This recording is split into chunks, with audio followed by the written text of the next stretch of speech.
Hi, welcome back guys. This is your friend, the D and WhatIf, with another fanfiction. This is the second part of What If Deku's wings were revealed to All Might. All credits for this video go to their respective authors, so please support the real author. Check out the link in the description for more details. Please give this video a like and subscribe to the channel if you want more videos like this. Now let's get into the fanfic. Shinsu woke up to Izuku holding his hand to his forehead, murmuring soft words of prayers. His hand was warm, sweating, maybe even blistering. The tips of his fingers were red, tingling with nerves, from what he could see of his body. He was bandaged up heavily, his gym uniform shredded and stained in blotches of brown-red blood. His chest was unbearably warm, his feather glowing as Izuku continued to mumble, his eyes closed and expression serene. "Are you okay?" Shinsu blurted, seeing the dried, cake blood all but painting the freckled teen's skin. Izuku's eyes slipped open and he gave a wide smile, lowering Shinsu's hand back onto the bed. He didn't let go. "You're awake. How do you feel?" Izuku inquired, leaning his elbows on the bed. Shinsu shifted, eyes widening as he felt normal. He remembered white-hot pain slamming into him, darkness then, waking. But he felt normal. No soreness, no pain, nothing. "Your body is still kinda banged up, but recovery girl healed what she could. My feather's been removing your pain so." "Removing my pain?" Shinsu repeated, eyebrows pinching as he frowned at Izuku. "What do you mean, removing my pain?" Izuku shifted in his plastic chair, guiltily looking away. "I can't feel pain like a normal person." Izuku spoke and his wings fluttered out. Shinsu caught sight of his partially ruined wing and his eyebrows shot up. "So, I've been using your feather to channel your pain into me, since I don't feel it. You're stealing my pain." Shinsu blinked. "What the hell? Why?" He pursed his lips, narrowing his eyes. "Stop." Izuku gave a chuckle, using a hand to brush back Shinsu's bangs. Shinsu wiggled, uncomfortable by the sudden contact. "Sorry," Izuku apologized, withdrawing his hand. "I'm not going to. This is my pain now." Izuku sat back, eyes soft as he regarded the teen. "I'm glad that you are okay. Where's Aizawa-sensei?" Shinsu asked, eyebrows knitting up. He looked around the empty room, not seeing any of the other beds occupied. "He's been healed by my feather and recovery girl," Izuku explained softly. "She's observing him in another room, since his wounds were so extensive." Shinsu frowned, eyes flickering down at his bandaged hands. They trembled slightly. "Oh," was all he felt he could say. Izuku patted his hand and stood up, moving away from the bed. "Where are you going?" Shinsu asked, trying to sit up. His muscles protested and he flopped back onto the bed with a blink. Despite feeling decent, his body thought differently. "To change," Izuku explained, gesturing to his stiff, torn gym uniform. "And then home. I'll stop by before I leave. We can walk home together." Izuku's smile was one of promise, of innocent excitement to be with Shinsu, and the teen nodded stiffly. Izuku slid the door closed, humming softly to himself. His wings were pressed close, aching but not unbearable. He made the trip to the changing rooms quickly, slipping his uniform on in place of his gym outfit. Pausing, he grabbed Shinsu's, deciding to save the teen a trip through the school grounds. Nodding to himself, he made his way back to the clinic. Katsuki and Todoroki were waiting inside for him when he returned, Shinsu looking less than thrilled at their addition. "Kaken, Todoroki-kun, what are you two doing here?" Izuku blinked at the two, eyes sliding to Shinsu while the teen blinked Morse code at him. Sadly, Izuku could not decipher his pleas of rescue. "I was wanting to walk home with you," Todoroki explained, side-eyeing Katsuki. "As for why Bakugo-san is here, I don't know. The old hag wanted me to drop something off for Auntie," Katsuki huffed out, jerking his bag for emphasis. "Took your sweet-ass time." "Huh, language," Izuku chided, bringing Shinsu's bag over to him. "Here, Shinsu-kun." Shinsu shimmied up into a sitting position, wincing when his muscles throbbed. "Let me just." Izuku grabbed one of Shinsu's hands again, closing his eyes. Katsuki stepped away from Izuku as his wings opened, glowing and humming as Shinsu's eyebrows raised. "Whoa," Shinsu spoke after Izuku dropped their hands and stepped back. "That was weird." Shinsu flexed an arm, barely flinching at the soreness. "Okay, that's cool. I'm going to change now. Get out." Izuku gave a laugh and gestured for the two other teens to follow. Izuku rocked on his heels as they waited for Shinsu to dress, humming softly to himself. "You said that guy was a demon?" Todoroki asked to break the awkward silence, Katsuki's eyebrows shooting up. "Demon?" Katsuki growled out, hands clenching into fists. "What do you mean, demon?" "Demons." Shinsu slid the door open, leaning against the doorframe heavily as he stared at them. "Who said anything about demons? Is there an echo in here?" Izuku cracked, trying to lighten the heavy tension forming. The three just stared back, unamused. "Tough crowd," it was muttered, his hand scratching at the back of his neck. "Shinsu-kun, Kaken and Todoroki-kun are going to walk home with us." "Joy," he dryly commented, eyeing the two classmates. "What are we waiting for?" Shinsu hefted his back up onto his shoulder, bleary eyes looking swollen from exhaustion and stress. We're just walking to the station together, Izuku reminded, humming. I can walk you home though if you want. Shinsu shook his head vehemently, shoving his hands into his pant pockets. No, he spoke as he eyed their two companions. I'm okay just to the station. Your feather really did wonders. His eyes narrowed. Did wonders. Izuku smiled, shaking his head. I protect my soulmates, Izuku repeated, not for the first time. I will not let any harm come to them. I was able to protect 13 from Thatman's influences, but not his colleagues, sadly. 13 was able to be patched up by Recovery Girl. Todoroki spoke as he subtly nudged Katsuki out of the way, saddling up to Izuku's side. You can't protect those who don't have feathers. I can, Izuku argued, but it takes more effort due to them not having a bond with me. Izuku fiddled with his bad straps, wings fluttering in response to his emotions. It was only thinking of you guys. During the attack, Katsuki raised an eyebrow, snorting while Shinsu and Todoroki's hands moved up to their feathers. Yeah, and? Katsuki asked, moving a foot out to kick at the side of Izuku's leg. Who wouldn't? I wasn't focusing on 13 either. Izuku answered as he visibly deflated. Just you guys. If I'm going to be a hero, I have to spread out my attention, not just to my soulmates. 13 is a pro hero and adult, Todoroki pointed out stiffly. We're children who, despite having quirks and attending a hero course, have never encountered villains before. His eyes slid to Katsuki. Well, most of us. Still, Izuku tried to argue. I feel like I shouldn't be so single-minded. I have to learn to trust you all to take care of yourselves. Izuku swallowed. I have to remember to care for others. Don't beat yourself up so badly, Shinsu spoke out, smacking Izuku on the arm. It's fine. So, I've never really walked home with classmates before. Aren't we supposed to get ice cream or something buddy-buddy like that? Are we? Todoroki looked alarmed by the new knowledge. I thought we just walked to the station in silence. The group stopped, staring at each other. I've never walked home with classmates either. I've walked home by myself. Mostly, Izuku admitted, and Katsuki rolled his eyes. Losers. Usually you go to arcades or some shit, but I doubt anyone actually feels up for it. Katsuki spoke slowly, pursing his lips out. See if those side characters want to go next time or something. Can we go now? I want to give this to Auntie and leave. We have the rest of the week off to recover, Izuku pointed out. Maybe we can get together one of the days. Todoroki's expression flickered, shadows crossing his eyes, before he hesitantly nodded.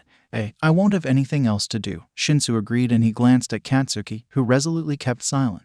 Want to trade emails? Shinsu dug through his book bag, pulling out his device. Here, Todoroki spoke as he offered up his own phone. Shinsu took Todoroki's phone, sharing their emails with each other. Izuku fumbled with his own device, holding it out eagerly for the two. Fucking losers, Katsuki grumbled as he watched the three trade info. Have you guys never? People stayed clear of me from my quirk, Shinsu spoke without looking up from Izuku's phone, changing his personal ringtone to cats meowing. So I never got to walk home or text friends before. My father is strict, was all Todoroki would offer up as he fiddled with Izuku's contact, changing it to some sort of church pipe organ playing.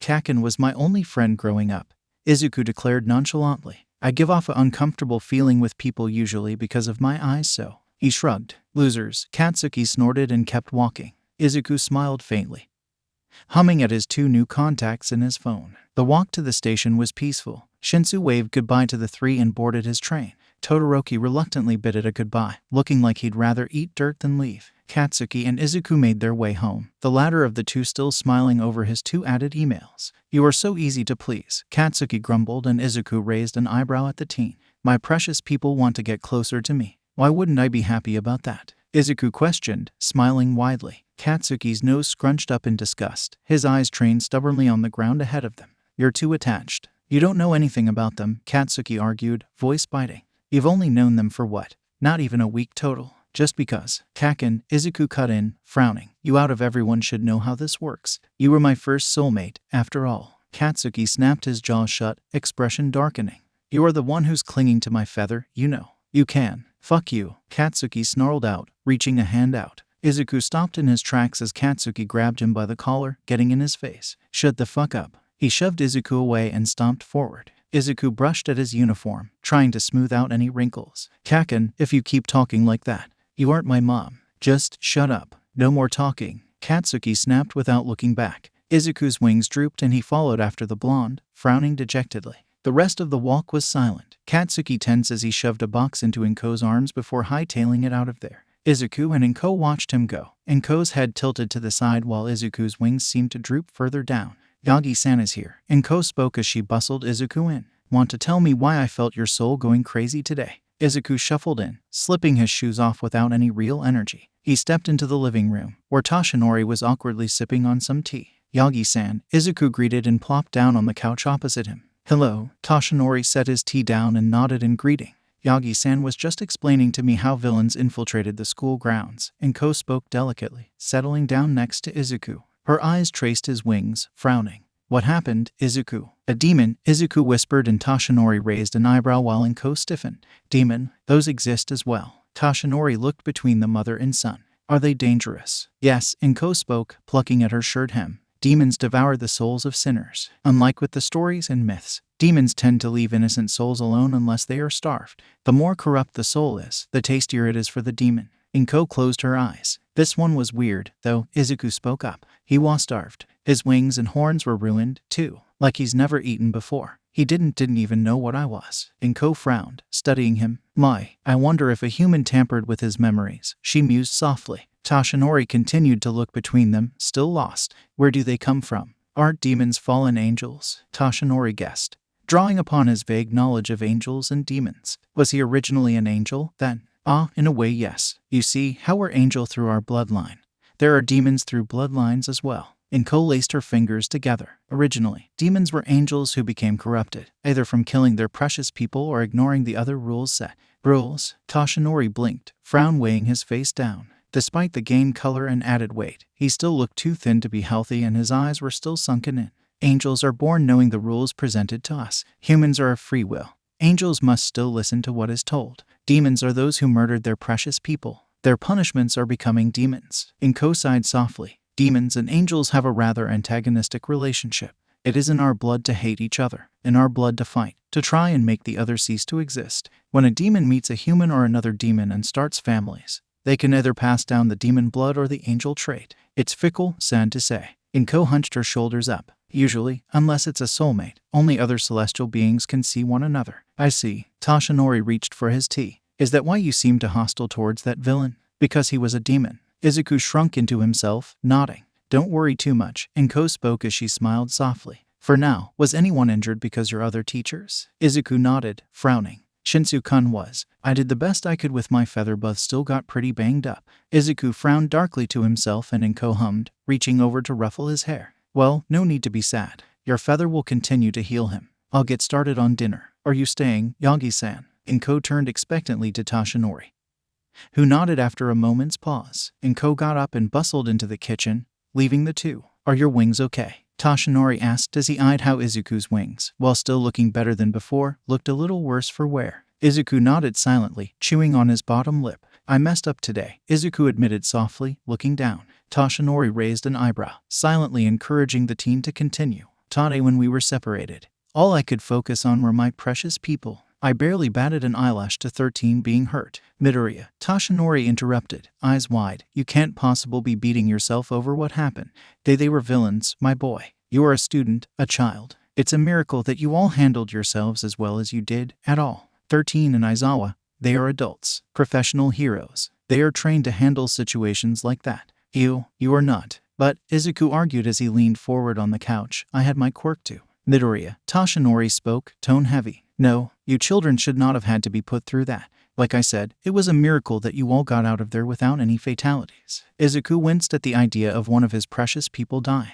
I understand that you probably think you should have protected 13 too. And maybe that's an angel thing as well as a hero thing, but stop thinking like that.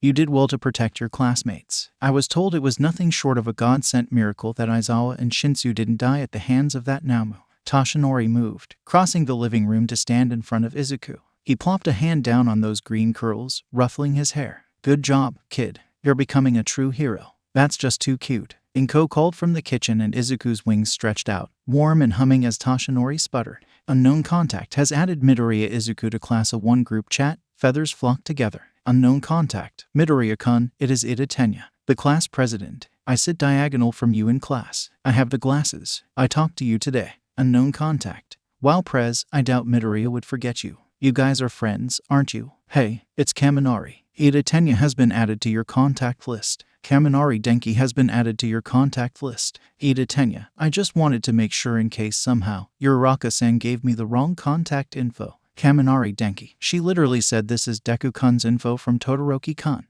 Todoroki Shouto, I'm sorry. Unknown contact. Hi Deku-kun. Todoroki-kun, it's okay. Haha. Uraraka Ochako has been added to your contact list. Unknown contact. Don't apologize, dude. It's all good. This is Kirishima, BTW. Kirishima Ijiru has been added to your contact list. Unknown contact. Why would you apologize? You did nothing wrong. This is Zero. Zero Hanta has been added to your contact list. Ada Tenya. Okay, to make it easier on everyone else, please just give a sound off so everyone can add everyone to each other's contacts. Ayama Yuga. So why have we all been added into a group chat? Uraraka Ochako's contact had been changed to Uraraka-chan. Uraraka-chan, since we have the rest of the week off, we were thinking of having a class party. A get-together. No, Kakin, who got my number and why am I here? Shinsu, wowzers, what a meowsy situation. Kakin, WTF did you just say? Shinsu, meowsy, messy, get it? Cat puns. Ayama Yuga, oh my goodness. Ashido Mina, whoa, Shinsu has cat puns. Amazing. Shinsu, I know it's PURRTY great.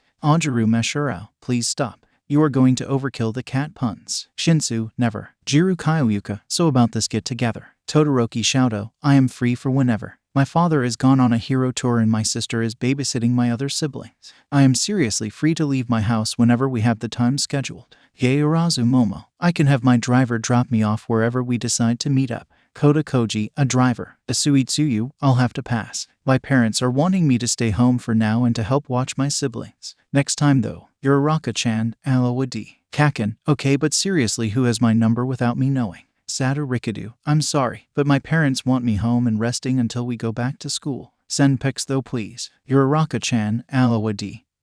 X2, Zero Hanta, so is this a thing? Are we really going to hang out as a class? We gonna karaoke? Midoriya Izuku, karaoke. Ashido Mina, ooh, we gonna go to an arcade. Todoroki Shouto, arcade. Uraraka-chan, Ida-kun, Ayama-kun.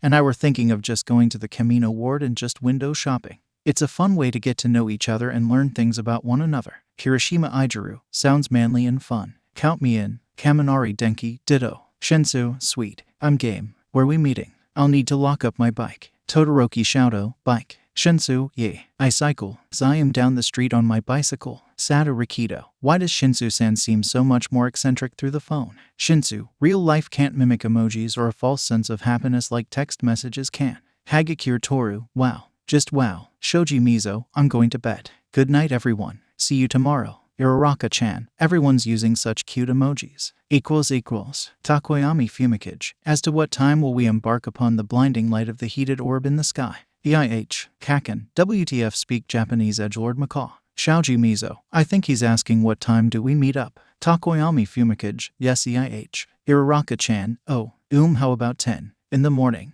That good for everyone. Izuku nestled down into his bed as his phone rang with confirmation, the screen blurring as his eyes drooped. His wings stretched out over him like a heated blanket, humming in content. This isn't funny anymore. Izuku cried out as he scrambled around his bedroom, one hand fisting the waistband of his sagging denim jeans. You're ruining good clothes of mine. How so? Inko asked, standing by his open door as she watched him dance around. I personally think it's an improvement compared to those t-shirts of yours. Izuku held up the dark navy sweatshirt, showing off the open back to his mother. I am your son, your own flesh and blood, and you want me to leave the house looking like an embarrassment? Izuku shrieked dramatically. Inko giggled at her child as he threw shirt after shirt over his shoulder, digging for a decent, unaltered article of clothing. Here, she finally gave in, slipping away to her own bedroom. Wear this. She came back, holding a plain white t-shirt that read polo shirt in bold English letters. Izuku snatched it up, pulling it over his head before fiddling with his belt. You ruined my fun. I can't even materialize my wings yet. Izuku whined out, tightening his belt up and resting his pants comfortably against his hips. So please stop with the open back shirts. It's frustrating, and when it's winter, it'll be even worse. I know. Inko teased with a good-hearted eye roll, stepping aside as Izuku scurried his way to the bathroom. Do you have your wallet? Yep, Izuku spoke as he grabbed a handful of bobby pins, tugging his bangs back. His glasses rested innocently on the counter by his toothbrush, smudged and with tape holding the nose bridge together. I'll buy new glasses. I can't believe I still had these. I thought Katsuki-kun had broken them. Inko agreed, watching her son fix up his hair before slipping on his glasses. Phone, got it. Izuku patted down his front pocket, slipping around his mother as he moved to get his shoes on. He plopped down, his wings stretching out as he tied his laces. Need anything while I'm out today? Not that I can think of. Do you need a light jacket? Inko asked wordly as Izuku stood up. Sure, I'll grab a cardigan. Izuku reached over to their coat hanger, pulling off his bright pink cardigan, slipping it around his shoulders. He shuddered slightly as his wings phased through it. Bye, Mom. See you later. Izuku stood on his toes, pressing a kiss to Inko's cheek. I'll message you when I get to the meeting spot. Inko waved Izuku goodbye, smiling softly until the door closed. Deku-kun. Uraraka waved, sporting a plain peach-colored short sleeve and a pair of denim capris. Over here. Izuku hurried over to her, seeing Todoroki and Ida standing next to her. Todoroki, wearing a plaid short sleeve button-up over a black t-shirt and ripped jeans, nodded in greeting. Ada, looking like a suburban white dad with his polo shirt and khakis, waved at Izuku as he stopped before them. Greeting Midoriya-kun. We are just waiting for everyone else. Aoyama-kun said he was roughly 3 minutes away. We, said the being hidden behind the gigantic lavender sun hat, its flimsy brim smacking into Todoroki. Hello, donning a pair of glittering sunglasses, a sequin red tank top, and a pair of ripped denim capris. Aoyama looked about as fetching as the bare frame of an oven. Aoyama-kun, hello. Izuku greeted and Aoyama bounced in place, his platform shoes lighting up with each footfall. Uraraka held onto Ida's shoulder, trying to keep herself upright as she wheezed. Ew, what a cute hat. Mina called out as she jogged over to them, pink curls and horns hidden under her black snapback. She shoved her hands into the pockets of her pink and purple tie-dye harem pants, Todoroki's eyes widening at Mina's black crop top. That is against dress code, Ida called, making chopping motions as he pointed to her exposed belly. But we aren't in school, Kaminari defended as he saddled up beside Mina, Kirishima behind them. Kaminari, wearing a polka dot patterned hoodie and a pair of khakis, sent finger guns to Uraraka. Kirishima, tugging on his basketball jersey, gave a sharp-toothed smile to the gathered teens. Jesus fuck, Katsuki groaned, Hagakure tugging on his arm as they came over. Trailing behind them was Jiru and Momo, Zero not far behind them. Kakin, Izuku beamed at the teen, who rolled his eyes and shoved his hands into the pockets of his baggy sweats. Kirishima eyed his All Might hoodie and grinned at the blonde, who scowled at them. Please don't use the Lord's name in vain. You look cute. Mina cooed at Hagakure, shamelessly tugging on her high-waisted bubble skirt. It's a cute shade of teal. Thanks, Hagakure chirped while the guys tried to distinguish what a shade of teal looked like. It looked like normal teal to them. It is pockets. What? The girls in the ground cried out as they all surged onto Hagakure, oohing and awing over the hidden pockets. So cute. My driver is going to pick me up at 4. Momo informed the gathered teens as she adjusted her cream-colored sleeveless button-up, a small coin purse hanging off the belt loop of her high-waisted shorts. Jiru fixed her hair, her black, ragged-looking shirt hanging off one shoulder and nearly covering her own high-waisted shorts. The girls look so cute, Kaminari whispered triumphantly to Katsuki and Kirishima, Zero laughing as he adjusted his baseball cap over his hair. He wore a loose-fitting tank top and a pair of cargo shorts. Everyone looks nice, Izuku chimed in with a frown. Not just the girls, Katsuki snorted, rolling his eyes as Ajiru walked towards them, Shaoji and Koda on either side of him. Ajiru, wearing a simple yellow t-shirt and cargo shorts, waved his tail at them. Shaoji, lower face hidden by a cloth mask, wore a simple forest green tank top and in a pair of camo cargo pants. Koda, wearing a baby blue t-shirt and jeans, waved shyly at the gathered classmates. We're just waiting for Takoyami-kun and Shinsu-kun, Ida informed the classmates, all of them pointing out each other's outfits and teasing each other on their styles. We're here, Shinsu called out as he pulled up on his bike. Takoyami perched on the back pegs he'd installed. That is illegal, Ida yelled out as Takoyami hopped off the pegs, brushing his black cloth vest until the wrinkles smoothed out over his white V-neck shirt. He tugged on his black pants, nodding to the teens as Shinsu locked up his bike along the guardrail with other bikes. Well, it was Todoroki who spoke, staring rudely at Shinsu. You really like cats. Yep, Shinsu spoke as he fixed his denim jacket, littered with cat patches, along his body. Wearing a rainbow t-shirt and rolled-up jeans, he leaned casually against the railing. Everyone here. Izuku looked to Ida and Momo, who both seemed to mentally count off the roll call silently. Yes, Momo spoke as Ida nodded in agreement. Everyone who could make it is accounted for. Yeah, let's go get ice cream then. Uraraka cheered out. I've saved up a bit of pocket change so I can splurge all I want today. Me too. Mina cheered right next to Uraraka, Hagakure whooping in delight. I saw a bookstore a little ways back that way. Takoyami spoke up as he pointed the way they'd came. I'm not a big fan of ice cream, so I'll check that place out. Koda patted Takoyami's shoulder and pointed to himself with a smile. We'll go with, Shaoji's one-mouth arm spoke as he stood beside the two. Are we going to separate? Kaminari asked Ida, whose mouth opened and closed wordlessly. Let's stay in 2 groups, or all together preferably, please. Momo spoke, channeling the words Ida wanted to say. Uraraka latched onto Izuku's arm, squeezing it tightly. Deku-kun, let's go get ice cream. Todoroki slid to his other side, looking at the students as they chattered over going to get the dessert or books. Ice cream sounds good, Shinsu spoke up. Katsuki snorted. This is super lame, he gruffed out, backing up. I'm going to go do my own thing, away from all you losers. Mina shared a look with Shiro before they were rushing after Katsuki with calls, Kaminari and Kirishima trailing after. Well, Jiro mused as she grabbed Momo's arm. Guess we're going with Bakugo-kun. Momo stumbled, looking confused. What? Why? Momo asked as Hagakure begged Jiro to go to the bookstore with Takoyami in them.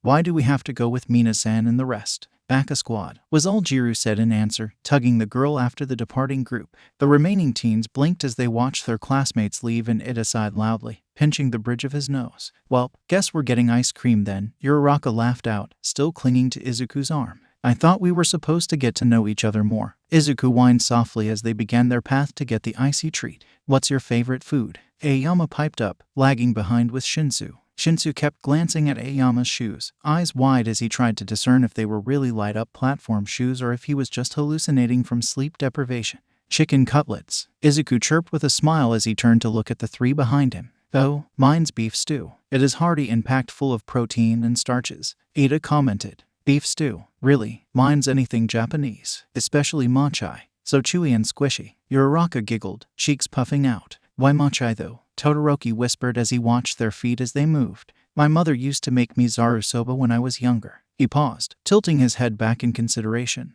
I can say that's my favorite food. Is that a question or a statement? Shinsu snickered. I'm a big fan of udon. What about you, Aoyama? Shinsu turned to Aoyama, who looked slightly surprised someone was redirecting the question back to him. Oh, I like boafala bourguignon, Aoyama explained, eyes sparkling. My grandmother makes it the best. He fell silently, lips tightening as he waited for the topic to change. What's that? Todoroki asked in polite curiosity, glancing back at him. Again, Aoyama looked vaguely startled at the attention. It's like a stew, but made with red wine and beef broth, Aoyama explained, and Ida made a noise of interest. If you ever have any, please let me try it. Ida smiled and Aoyama gave a terse nod, eyes wide. HHHHHMMM. What's your favorite ice cream flavor? Uraraka asked, smiling. Mine's green tea. Of course it would be, Todoroki muttered. I'm not too familiar with ice cream flavors, but I like strawberry or chocolate. So plain, Shinsu teased as he stuck his tongue out in mock gag. I like mango flavored.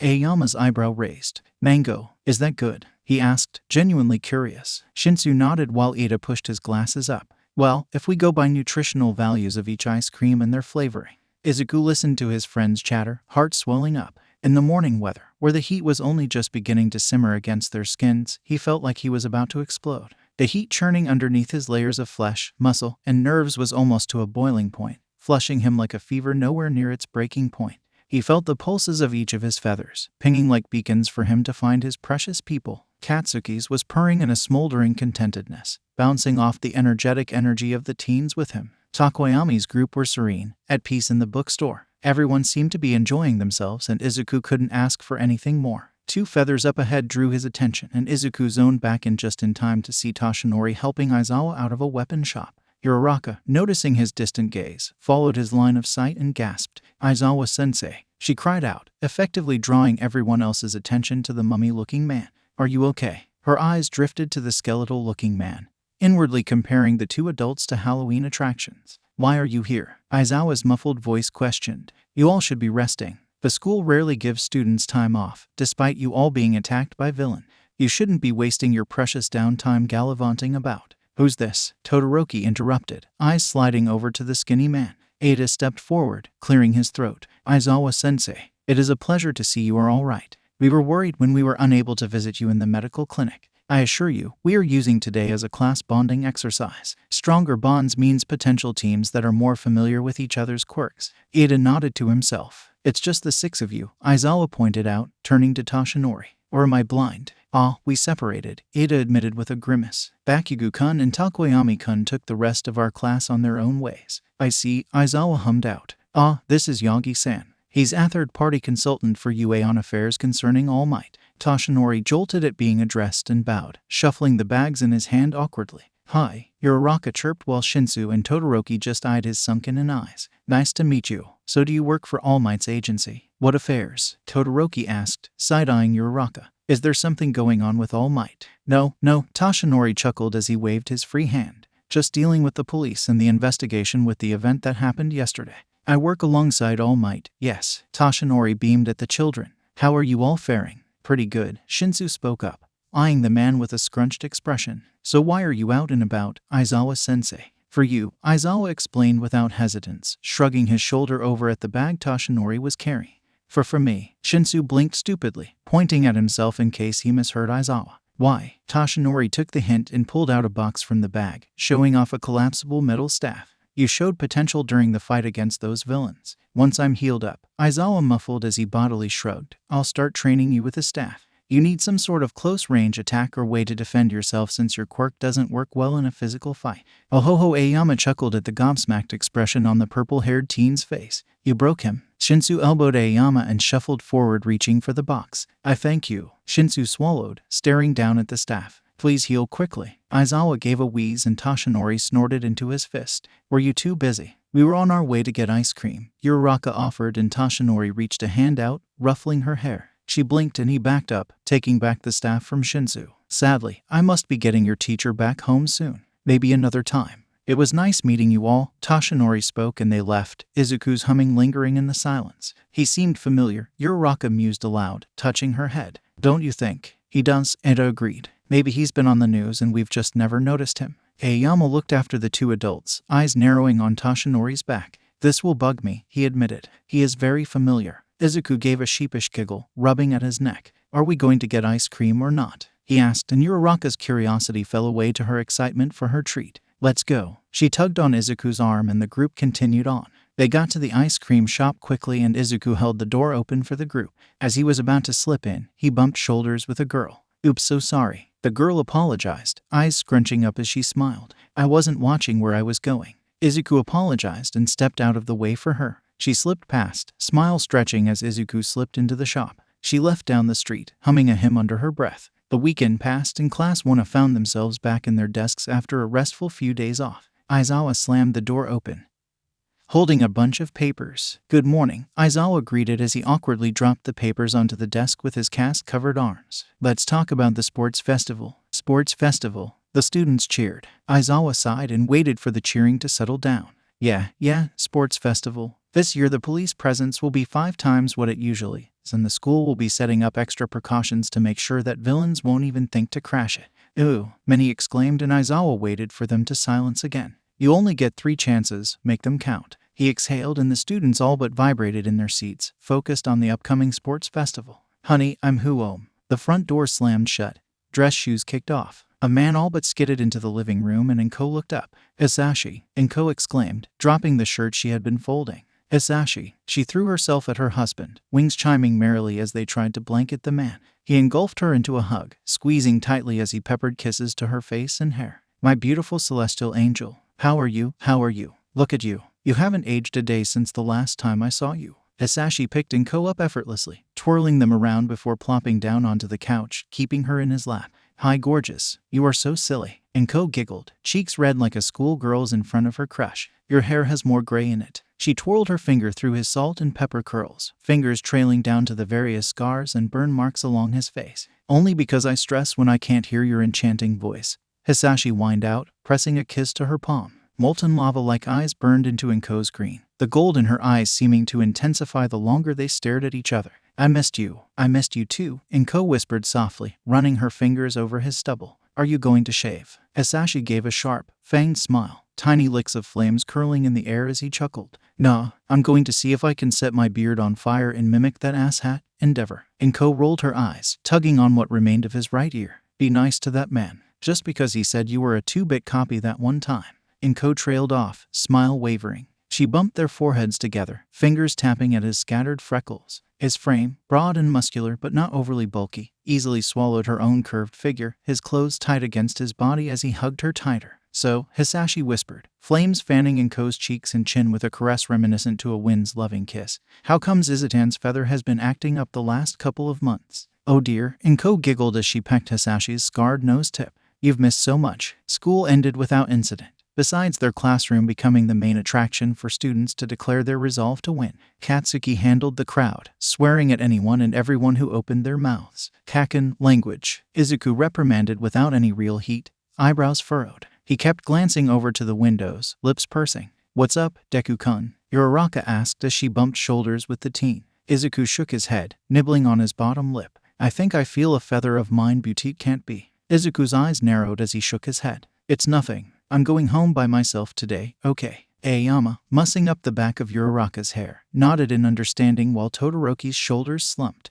"You can come if you want," Izuku offered, seeing the teen's dejected expression. Todoroki perked up and Uraraka gave an apologetic smile. "Sorry, Deku-kun, I'll have to pass. Shopping with my mom again today. Bye." Uraraka squeezed through the crowding students, leaving. Ida waved to them and left as well, Mina and Siro giving their goodbyes as they followed. "I'll go," Aoyama piped up, pushing his bangs back. "You go to pray, right?" Izuku nodded, looking between his two friends. "If it isn't a bother, you are more than welcome to join me," Izuku offered again and Todoroki nodded. "I am curious about your weekly trips," Todoroki said, shifting his bag higher onto his shoulder. Izuku beamed happily, Wings practically singing his satisfaction with the company. "Sure, let's go then," Izuku exclaimed, linking arms with the two. By the time they were leaving the classroom, Katsuki had scared off most of the crowd, making it easy to leave. They went down the hall, Izuku's wing humming happily as he beamed. "So what kind of church are we going to?" Aoyama asked as they exited the school grounds, walking down the street. Izuku sent a dazzling smile at the teen.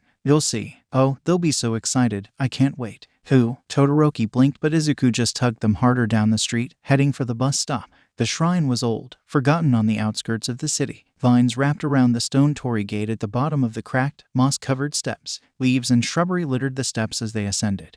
Izuku all but floating up the stone with a skip of his heel. "A lot of people have stopped coming to worship the gods that sleep here," Izuku explained as he glanced back at his two friends. "So upkeep's been a bit of a struggle with the change of the season. I do what I can during my visits, but it sometimes ends up looking worse by the time I'm done." "Gods?" Todoroki asked, nearly missing a step. "Those are real too." Izuku just smiled, skipping 2 steps. He bounced to the top step, turning as his wings fanned out against the sun at his back. "Depends on what you believe in," Izuku spoke, the shadows along his face intensifying his gold-speckled eyes. "But don't worry, nothing harmful is currently around. Just what I was worried about." Aoyama panted out as he avoided a patch of moss, nose crinkled up. "You come to pray here?" "Not a church. I pray a lot of places," Izuku responded as he held his hands out to his two friends. They both let Izuku pull them up the remaining 2 steps and stumbled against the cracked stone path leading to a desolate, decrepit stone shrine.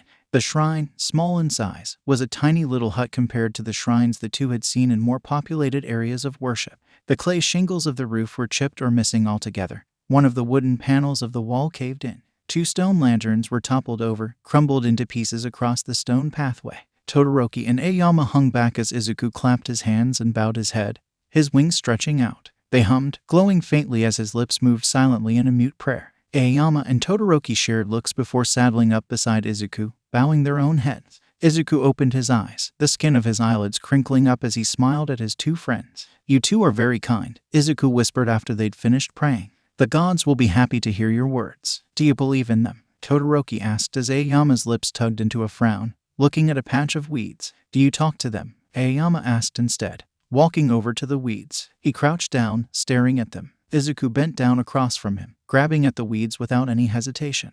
Aoyama's head lifted with the weeds, Izuku smiling softly at the green stems. "Not these gods. They're always so exhausted." They still listened, though. Izuku walked over to his backpack, pulling out a trash bag. He deposited the weeds into the bag and turned to his friends. "I'm going to clean up a bit. You are more than welcome to rest while I work." "I don't mind cleaning," Todoroki spoke, bending down to pull out a patch of weeds. "I can help. I'll supervise," Aoyama offered, looking uncomfortable with the idea of dirt and weeds. Izuku nodded and held the bag open for Todoroki's trash. Izuku froze, hands dropping the bag as he whirled to the exit. Todoroki and Aoyama tensed. "Aw," a voice cooed, sounding from the top of the steps. "How sweet. Playing clean up like good little heroes." Leaning against the other torii gate with their hands in their pant pockets was a man. The man's build reminded Todoroki of Endeavor, just barely. He wasn't as bulky to the point where walking looked more like an awkward swinging waddle, nor did his muscles look like they'd pop at any moment.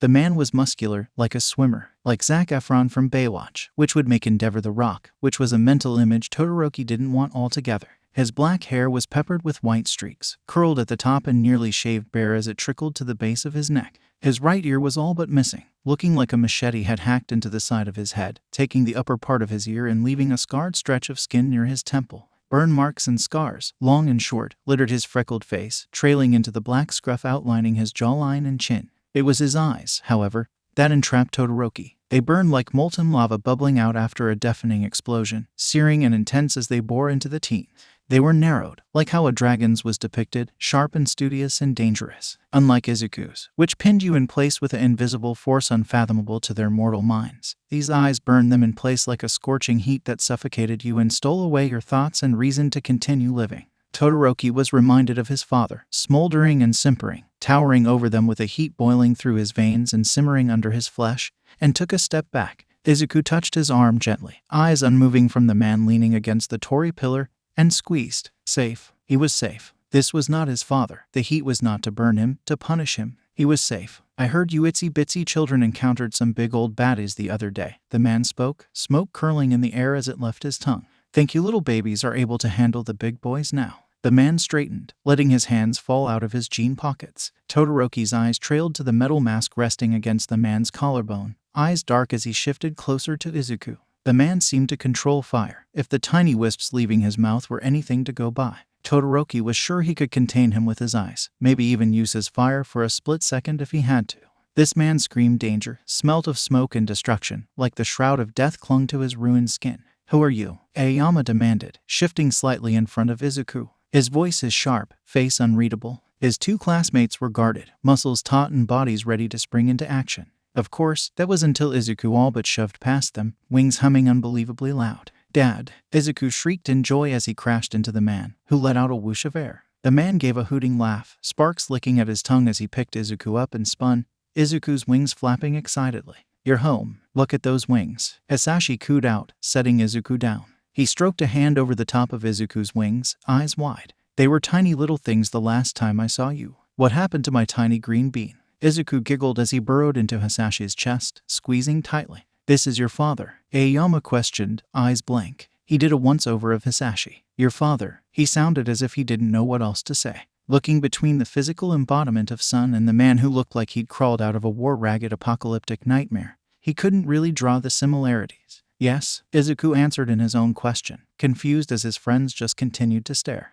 This is my dad. Dad, this is Todoroki-kun and Aoyama-kun. Izuku beamed happily, chest puffing out in pride. Two of my precious soulmates. Hisashi regarded Todoroki and Aoyama with a Cheshire's smile and eyes as dense as glass, ruffling Izuku's wild curls. Hi there Todoroki-kun, Aoyama-kun. Hello, Aoyama spoke stiffly, bending forward in greeting. I'm Aoyama Yuga, Midoriya-kun's friend. He looked hesitant to address himself as such, eyes flickering from the adult to his classmates. Todoroki Shouto. Todoroki greeted, shoulders tense still. He didn't feel comfortable around this man. He didn't feel comfortable at all. Hi, Hisashi spoke, tension dissipating from the air the moment the man's eyes slipped closed. So, you boys up for some chicken katsu for dinner? Aoyama stiffly spoke, eyes sliding away. Not tonight for me, sorry. My maid, will be worried if I don't return home soon. Goodbye Todoroki-kun, Midoriya-kun. Aoyama bowed and hightailed it out of there, rushing fast as the three watched after him. Hisashi turned expectant eyes to Todoroki,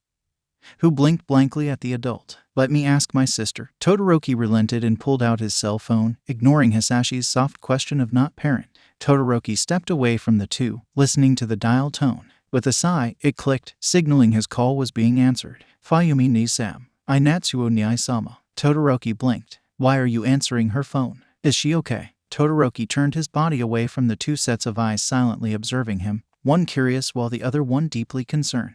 Oh, okay. I was just calling to see if it was all right if I may eat dinner at a classmate's house. Todoroki pulled his phone away from his ear as a shrill shriek of confusion and giddiness sounded from the phone. He winced, eyes narrowed. How cute, Hisashi mumbled to Izuku, nudging him. Izuku frowned, eyes sparking gold as Todoroki brought the phone back. He's gone until tomorrow, it's fine. I just wanted to clear it with you two first before Todoroki pressed his lips together. His name is Midoriya Izuku. He's a classmate of mine. His father is with us. Let me talk to this Natsuo. Hisashi chirped up, bouncing his way over to Todoroki, who flinched at the sudden loud voice. Hisashi held his hand out expectantly, smile patient and warm as the teen eyed him warily. Hesitantly, Todoroki handed the phone over to the father. Hi there, this is Midoriya Hisashi, Izutan's father. I invited Todoroki-kun here to dinner with my family. Hisashi beamed into thin air as he listened to Natsuo, nodding his head along to the one-sided conversation.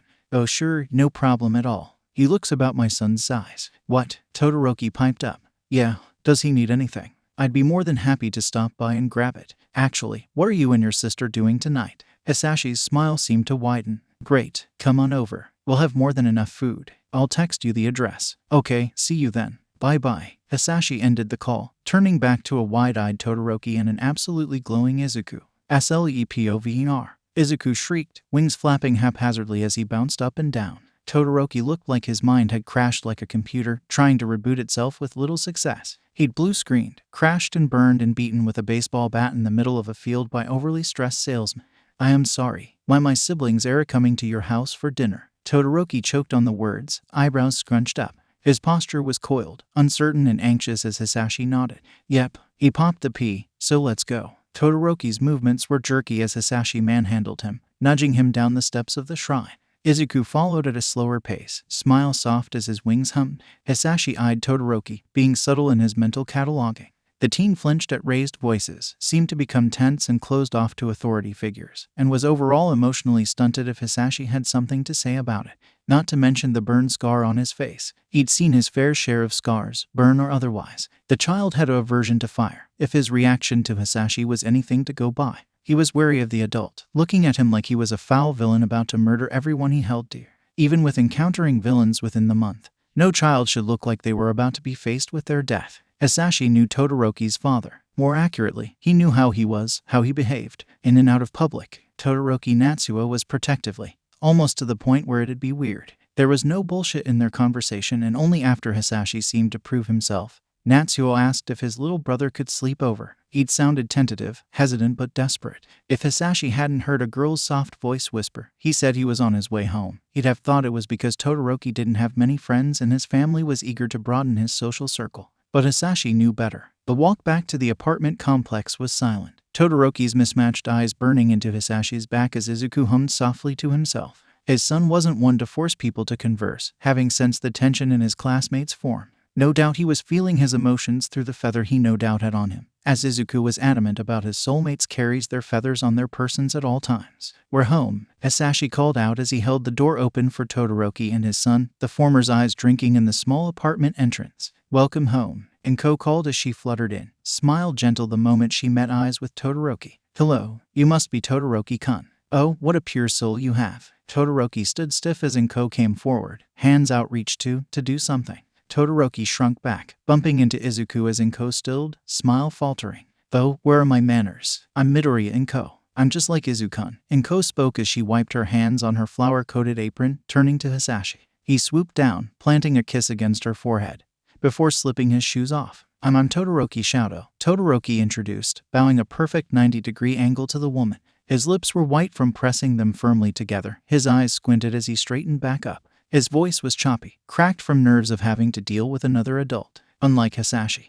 Inko instantly stuck Todoroki with the same feelings of awkward comfort that Izuku emitted. From what she'd said, she must also have divine grace. I invited his older siblings to dinner, Hisashi stated, eyes flickering to Todoroki. We have more than enough, right? Of course, Inko spoke, voice soft as she shuffled backwards. You boys go rest in the living room while I finish dinner. Hisashi, come help me. Todoroki and Izuku were left in the entrance as the parents disappeared. Are you okay? I know it's been a while since you've spoken with mother, so. Izuku shifted his footing, looking anywhere but at Todoroki. Todoroki took his shoes off, carefully placing them against the wall, away from the rest of the pile of shoes. I am fine. Todoroki spoke tersely, eyes boring into Izuku's red shoes. Just fine. Izuku frowned, settling down a guest pair of slippers. Putting his own on, he led Todoroki into the living room. I have the latest Hero Analysis Hour recorded if you want to watch that. I can also pull out some video games if you want. Izuku scratched at his neck, gesturing to the TV. Or we can find something to watch if those don't sound good. What? Todoroki licked his lips, fidgeting with his hands behind his back.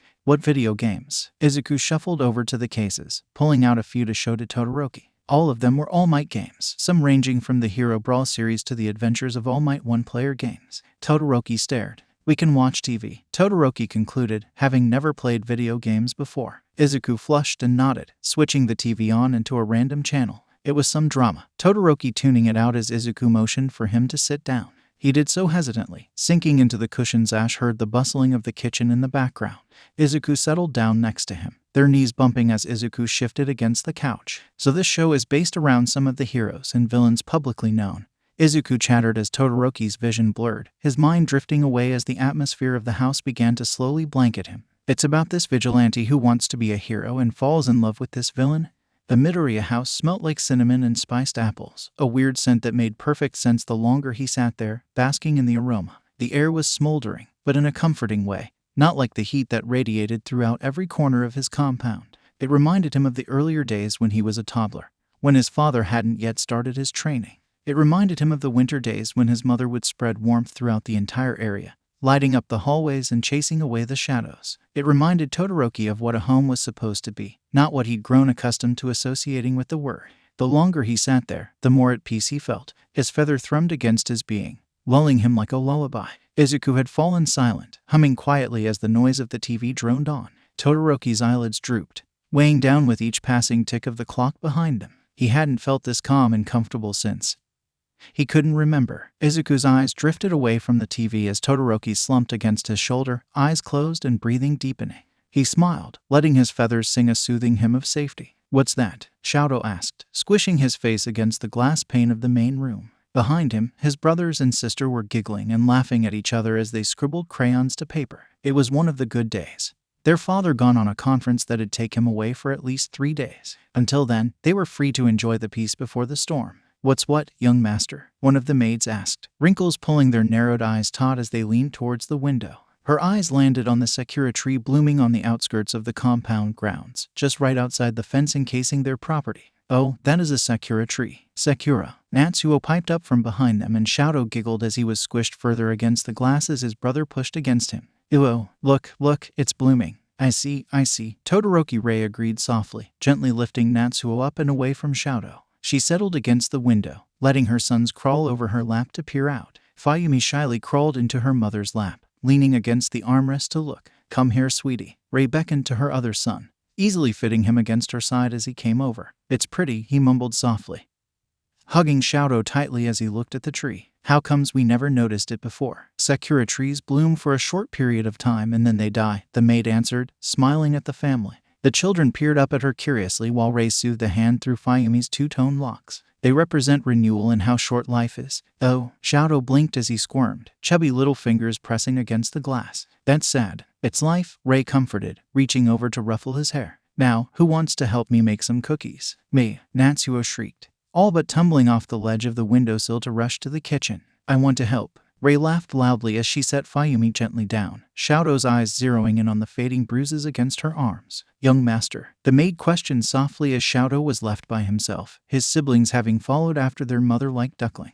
"What's wrong?" "Nothing," Shadow whispered as he hopped down, shyly raising his hand to the maid to grab. "I wish my mommy's pain was like a sakura tree." The maid's mouth opened and closed and she bent down, pressing a warm, wrinkled hand to the child's cheek. "I do too," she whispered softly, eyes wet. "Let's go before young master Natsuo eats all the dough." Todoroki came to a piece at a time, mind groggy as a blanket of warmth encased him. He heard hushed voices, his sisters and brothers causing him to lurch into awareness. His eyes shot open, the fog dispersing as he sat up straight. Izuku jerked, eyes wide as Todoroki shot up to his feet, cheeks heating. "I am so sorry," Todoroki stuttered out, seeing his siblings and Izuku's parents at the table, setting plates and cups down. "I didn't mean to." "Don't apologize, Todoroki-kun." Izuku waved away and stood up, his wings stretching out behind him. "Dinner's ready though. Let's sit." "Hey there," Hisashi greeted as the two pulled chairs out. "Have a nice nap." Todoroki nodded, keeping his eyes focusing on the tabletop as Izuku sat down. He followed suit, scooting in as Inko ushered Fayumi and Natsuo into their own seats. "You look comfortable," Natsuo beamed, white hair spiked up besides a few bangs which fell in his face. "Long day at school." "I helped clean a shrine," Todoroki responded, jerking as Inko stopped behind him, placing down a plate of chicken katsu for him. Natsuo's smile tightened and Fayumi's own smile seemed more forced at the behavior. "Oh, did you? Why?" Fayumi questioned, softly thanking Inko for the food as she focused her attention on Todoroki. Izuku leaned closer to him, smiling. He was helping me make the gods more comfortable, Izuku explained, picking up his chopsticks. The dirt and clutter disturbs their slumber. Natsuo and Fayumi blinked, staring at the teen while Todoroki listened attentively, hanging onto his every word. Okay then, Natsuo spoke slowly, eyeing Izuku with pinched eyebrows. So you two are classmates? Yes, Todoroki explained with a nod, poking at his food. We sit next to each other. Friends? Fayumi inquired innocently, chewing on a portion of rice. Enko and Hisashi watched silently, Enko smiling knowing while her husband ate, curious to the answer. Yes, Izuku answered for Todoroki, turning to him. He's a precious person of mine. Natsuo choked on his chicken, beating on his chest as he wheezed. He precious person. Natsuo coughed. Hisashi's smile widened, teeth sinking into his piece of chicken while Enko just tucked into her rice with a giggle. Todoroki burned a hole into his miso soup, cheeks heated slightly. So Hisashi spoke as he set his chopsticks down, clearing his throat. Your father, he's Endeavor, right? The three siblings tensed, their light mood disappearing while Enko and Izuku frowned into their food. God, I hate that guy. Natsuo nearly spat out his soup while Izuku gave a whined, Dad. Instantly the tension was broken as Todoroki gave a very faint chuckle snort and even Fayumi tried to hide her smile. No, I've met him a few times and let me tell you, the guy needs a major reality check, Hisashi spoke with a wave of his hand. Geez, and people called me short-tempered. They still do, sweetie, Enko reminded lightly, eyes sharp. So, Fayumi-san, what do you do? Oh, Fayumi jumped at suddenly being addressed. I am a teacher. I work at Musutafu Primary. Fayumi sipped on her tea, eyes flickering to her siblings. I teach math. She's a huge nerd, Natsuo teased, pointing his chopsticks at his teacher. She's always been a math whiz, even as a kid. Todoroki mentally snorted. That was an understatement. Back when Todoroki went to school, Fayumi would swoop in like a hawk and all but commandeer his homework. It was something she could control, something easy and with only one answer. He didn't blame her for her obsession with the work. It distracted her from their home life. Says the one who's studying to be a social worker. Fayumi shot back with a sharp grin. Izuku snorted as Todoroki watched his two siblings, the atmosphere steadily warming up the longer the siblings talked. Social work, huh, sounds fun, Hisashi quipped as he settled back, finished with his dinner. How many years you have left? 3, Natsuo responded as he set his chopsticks down. His plates licked clean. I may go back for psychiatry or human services. I want to get my master's in social work first. See how that goes then, Natsuo flushed, clamming up.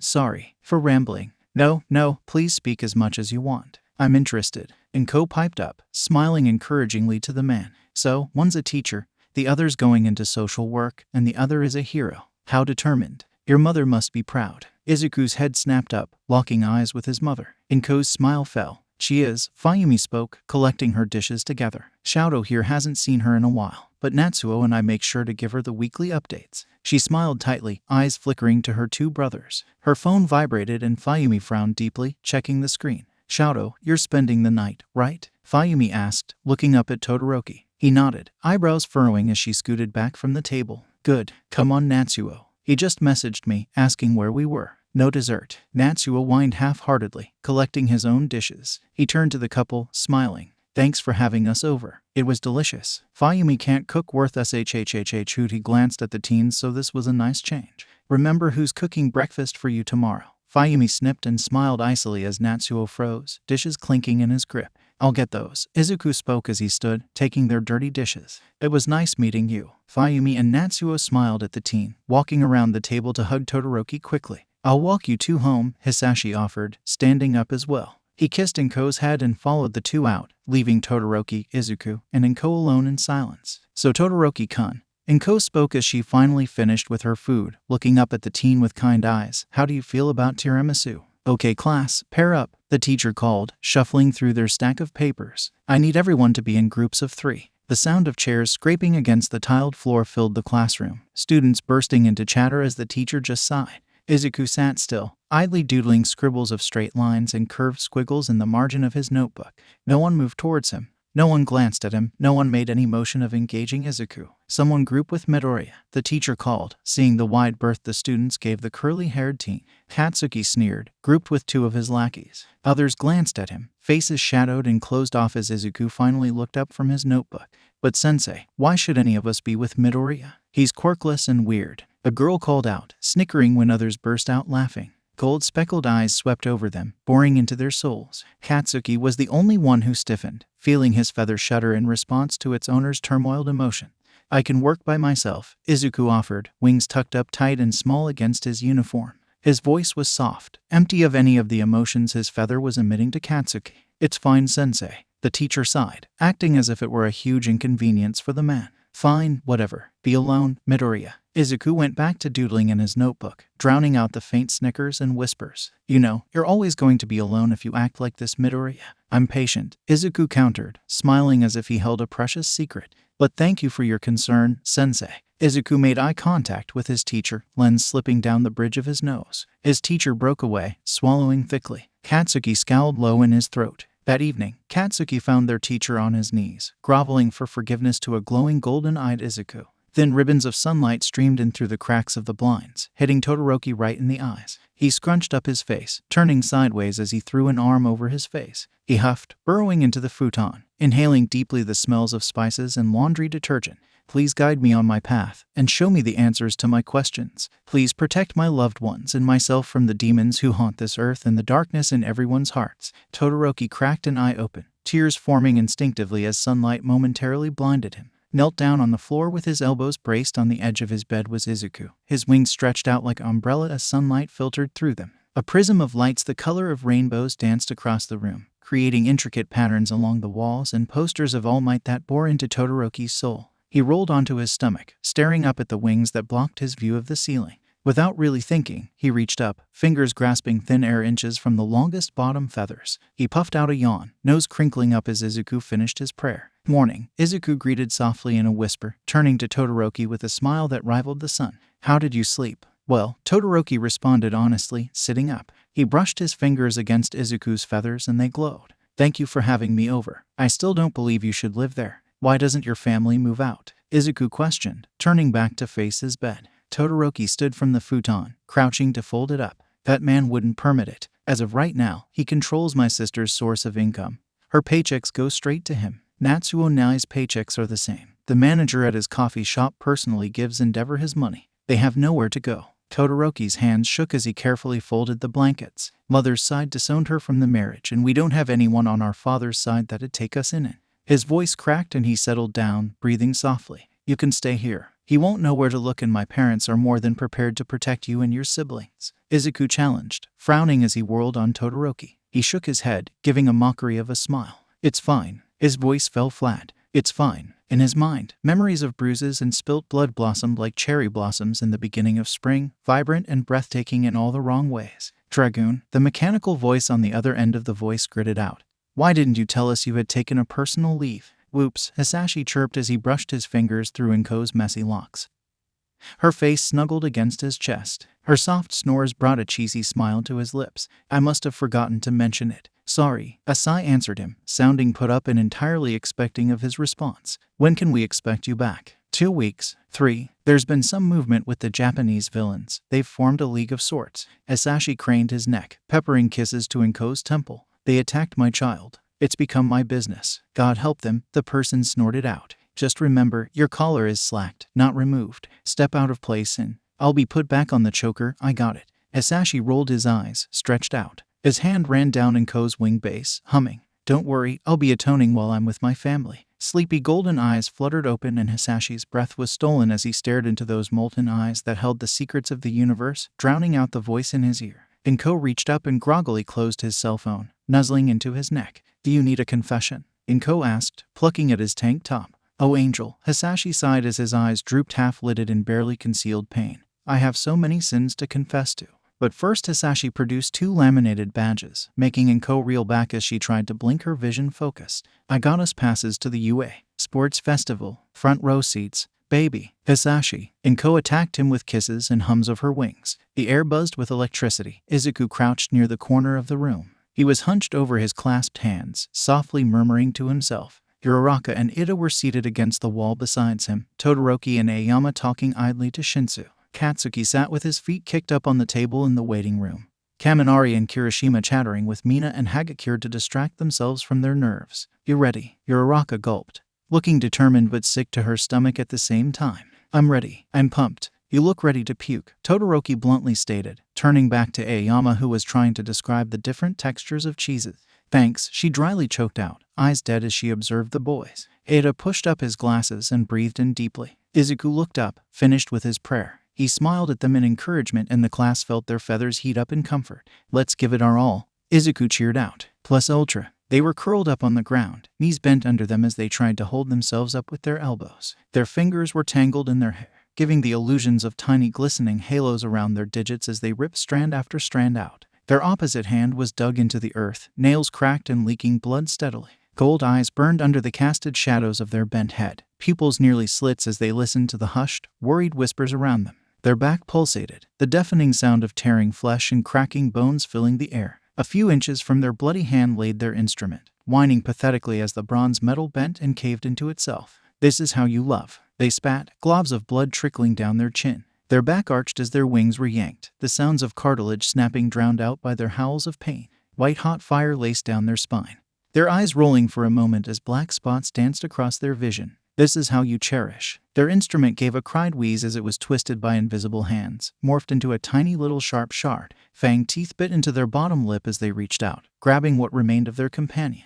The shard seared into their flesh, burning black lines into their veins as the shard sunk into their skin. Their skin burned at their collarbone, sinking into the shape of a small, quarter-sized trumpet. The skin blistered and pinkened before blackening, like a tattoo being filled. I hate you. They spat as tears streamed down their cheeks, trying to pretend the whispers were growing louder. I hate you. They curled tighter into a ball as their wings were wrenched from their back, dropping to their sides with heavy thuds. Instantly, their wings began to decay, the smell of rotten flesh and spoiled blood filling the air. They sucked in soft gasps of air, vision blurry as they felt a cold draft against their exposed back. Gone. They were gone. Gone. It felt as if a burden had been lifted from their shoulders, ripped away with their wings. The whispers fell silent, leaving a heaviness in the air that crashed into the chest and stole their breath. No more endless sobbing or screams or curses at God. No more repeated cycles of burying bodies upon bodies under waves of liquid red. No longer bound by rules and fear of damnation. They were free, shackles broken and chaffed skin free from marks of death and destruction. They got to their feet, knees knocking together as they gathered strength. The whispers had begun again, started anew with tones of mockery and disgust. They ignored the whispers, the beady eyes that judged every wobbled step they took. They were free, on wings of choice, not blood, and they were going to enjoy it. Present day. The stadium was packed, rows upon rows of people clustering together. The air was exploding in sound, voices chattering over each other in their excitement.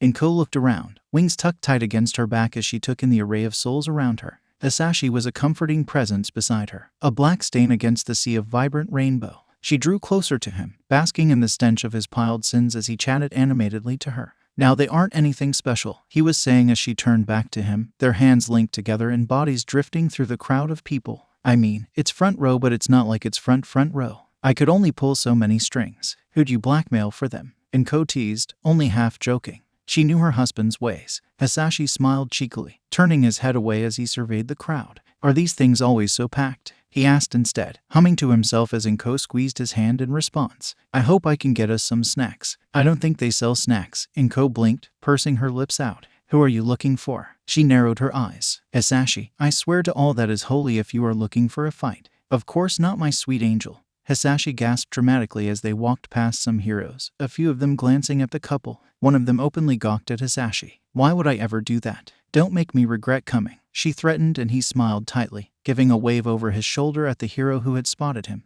Now let's go sit down. I want to be able to start cheering for Izuku immediately. Of course, my sweet, anything you want. Hisashi led the way, a skip in his step as he counted the heroes and their immediate surroundings. A flash of blue and red made him smile like a shark hunting prey, and Inko just gave a long-suffering sigh from his side. Before I forget, Izuku called as the class got ready to leave the waiting room. The students looked over, watching Izuku hold his hand out. Mina and Hagakure gave faint shrieks as their feathers shot out of their uniforms, stopping at Izuku's palm. Nuo, Uraraka whined as their feathers were taken, drawn back to Izuku. Kirishima and Kaminari eyed Katsuki, hearing him give a soft growl as his feather floated lazily to Izuku. Why? This would be cheating if I let you keep my feather, Izuku answered with a frown, gently guiding his feathers back to his wings. The teens watched in silent despair as the feathers melted back into his wings, disappearing. They're protective charms to you all. You can get them back after the festival. Fucking stupid, Katsuki growled, eyes narrowed dangerously. Izuku held his gaze for a moment before he looked away, clenching and unclenching his fists.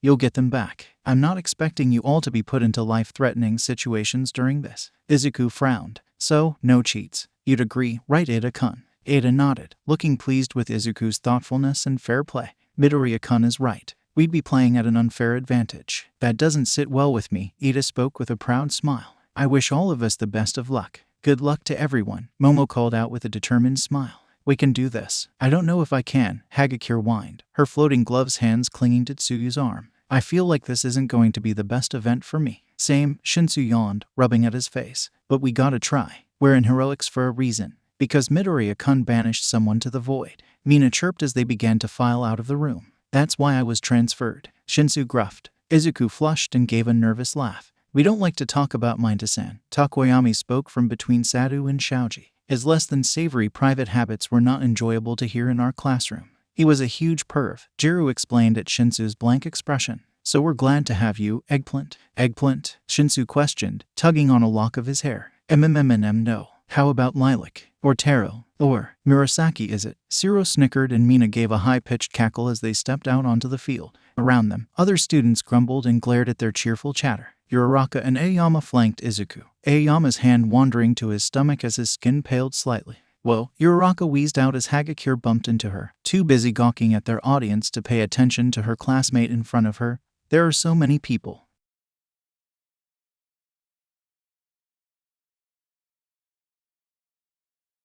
Oh, I'm so sorry, Izuku flailed, cheeks pinking as the girl turned her dark eyes to him. She studied him for a moment, the silence giving him enough time to blink at her thorned hair. It's quite all right. I was not looking where I was going, she spoke after a moment, her voice soft. There was something about her, something in the air around her, that caused Izuku's wings to tinker loudly. Are you all right, Midoriya Izuku-san? Izuku's smile widened, eyes glistening. I am, thank you. And you? Shizaki Ibara, Shizaki introduced, smile tight. Her eyes glazed for a moment, her gaze sliding away from Izuku's face. Forgive me, I must go back to my class. She bowed and left, leaving Izuku to stare after her. That was totally awkward, Kirishima piped up, Mina and Zero nodding. Like an 11 on a scale of 10. Deku-kun, Uraraka asked, peeking at his face. He smiled, pushing the girl to the back of his mind as the rest of the class came towards him. Are your parents watching? Shaoji asked to the class as they saddled up into a cluster, surrounded by other classes. Mine's watching from home, Uraraka laughed nervously. Izuku pointed off to a random direction, eyes sparkling with golden flakes. Mine are sitting there, he offered up as his wings stretched out. Dad and Mom are easy to feel, cause of their feathers, correct? Momo spoke as Jiru stuck close to her, fidgeting as students around them sneered their direction.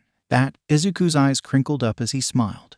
And because there isn't anyone else in this stadium who is as heavy with sins as my father. Ada raised an eyebrow, the class faltering in their conversations as Izuku slipped his eyes closed. Anyways, I think we're about to begin. Midnight strutted out onto the platform, whip thumping against her tight-clad thigh. She tossed her hair over her shoulder, basking in the wolf whistles and cheers her entrance brought. I'll continue to be disappointed in her choice of clothing. Momo sighed softly, squeaking when Tsuyu and Hagakure both poked her in the sides. Says the one who has a pretty scandalous outfit themselves. Tsuyu teased while Jiru snickered softly. Kaminari and Kirishima shushed them, their eyes avoiding the whispering girls. I had that changed. Momo hissed softly, cheeks flushing. Midoriya-kun talked with me about a costume change. It still opens enough for my quirk to work, but it isn't as revealing. Open back, Zero whispered as he threw an arm around Jiru's shoulders, leaning heavily towards the girls. Momo flushed further. Midnight cleared her throat, pointedly staring at the clustered, whispering students. Now, could we have the first-year representative please come say a few words of encouragement? Midnight called, pointing her whip at Katsuki. Bakugo Katsuki of Heroics Class 1A. Wow, she really had to rub in that heroics department, huh? A student from the general department grumbled as Katsuki was nudged forward. He scowled, shoving past Izuku and Ida to make his way up the steps. Kat-kun is the first-year rep. Hasashi whistled, leaning back in his seat as Inko rubbed her thumb over his hand. Look at that little firecracker, still vicious as ever, huh? Hasashi, Inko warned, voice sharp despite the quiet murmur it came out as. Hasashi winced and smiled at her. Izuku and him are making amends. You act as if you never set fire to my wings before. Hasashi's eyes shuddered, darkening before he looked back to the teen as he stood in front of the microphone.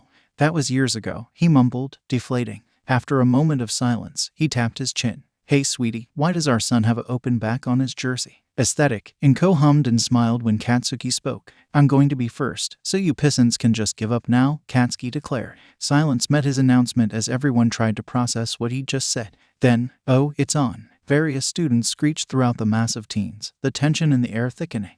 Katsuki smirked, teeth bared like a wild animal's in the face of an adversary. Midnight sighed as he descended the platform and shook her head. All right, let's jump right into the festival, Midnight called, many of the students making comments on how fast-paced UA was. We'll begin with the preliminaries, so to speak. Many students always choke on tears during this round every year, so don't think it's going to be easy. Behind her, a projector screen popped up, showing various words blurring across the screen like a slots machine trying to match images. And the first round of Destiny, it finally stilled, showing the bolded tricky maze for all to see. Tricky maze, tricky maze, Sato echoed, squinting as Kuta fidgeted beside him. What's that? He turned to Shaoji and Takoyami beside him, both shrugging, just as lost. I heard of this, Izuku mumbled to himself. If I recall, the tricky maze was used 7 years ago for that sports festival, but that was during when Semi was a teacher, before her retirement.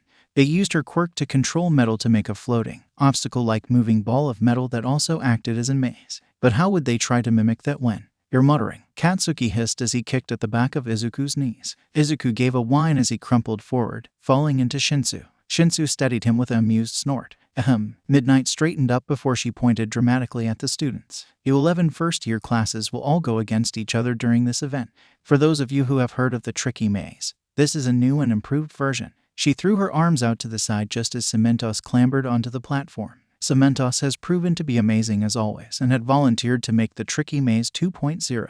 Outside the stadium is a gigantic indoor maze. We've estimated a total of 12 hours needed to clear the maze, so be mindful of that. 12 hours, someone squawked from the back of the gathered teens. Midnight planted her hands on her hips with a smirk, amusement radiating from her being. Scattered around the maze are numbered balls. Behind her, the projection switched to a row of simple white balls, numbered 1-8. These numbered balls are your guaranteed pass to the next round. Kinda intense, Uraraka whispered as a trickle of sweat ran down her cheek, the sun's heat bearing down on them unforgivingly. She pushed up her uniform sleeves, exhaling. Izuku frowned, tilting his head to the side. He silently mouthed over Midnight's words, hand moving up to his lips. As you've probably already determined, these balls are numbered for a reason. We want this to be a group participation activity. Whispers broke out at her words and her smile sharpened. Based on the number you get on the ball you find determines how many in your group pass to the next round.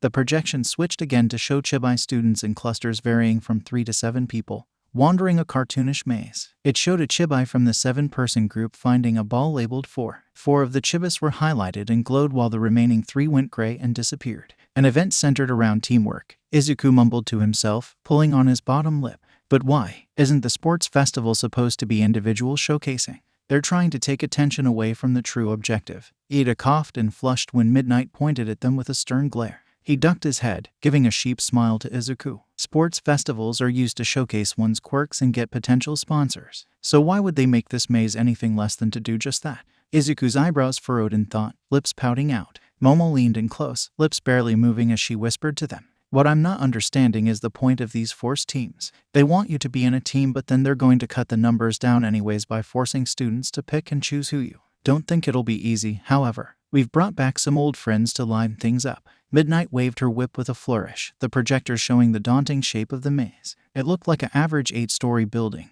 windowless and coated in cracks and jutted edges. It was large, reminding the students of the entrance exam buildings, consuming the area with its girth. Surrounding the maze were villain bots, wandering aimlessly around the perimeter. Every single one of these are your villains. Distractions, Ida murmured to himself, Todoroki, Uraraka, and Aoyama looking at him as Izuku gave a confirming trill in his throat. Is there a time limit? You have 1 hour and 30 minutes to complete the maze, Midnight spoke, as if hearing Ada's soft question. Good luck. By them, a giant metal door broke down, revealing a clearing towards the maze. Well, let's go. Start. Stick close, Mina asked as she popped up behind Izuku, elbow linked with Kaminari. Where Kaminari went, Kirishima followed, trailing behind them as the mass of students began to push hungrily out the gate. Sounds good, Uraraka spoke as she clasped hands with Tsuyu, eyebrows furrowing. This maze seems kinda sketch, Jiru agreed, smacking Siro when he shoved at a boy from another class. Stop. Bye losers, Katsuki growled as he surged ahead, disappearing into the crowd of students. Todoroki gave a parting farewell and melted into the cluster, Shinsu following with a yawn. Izuku looked to his right when he felt a hand clasp his and saw a floating gloved hand.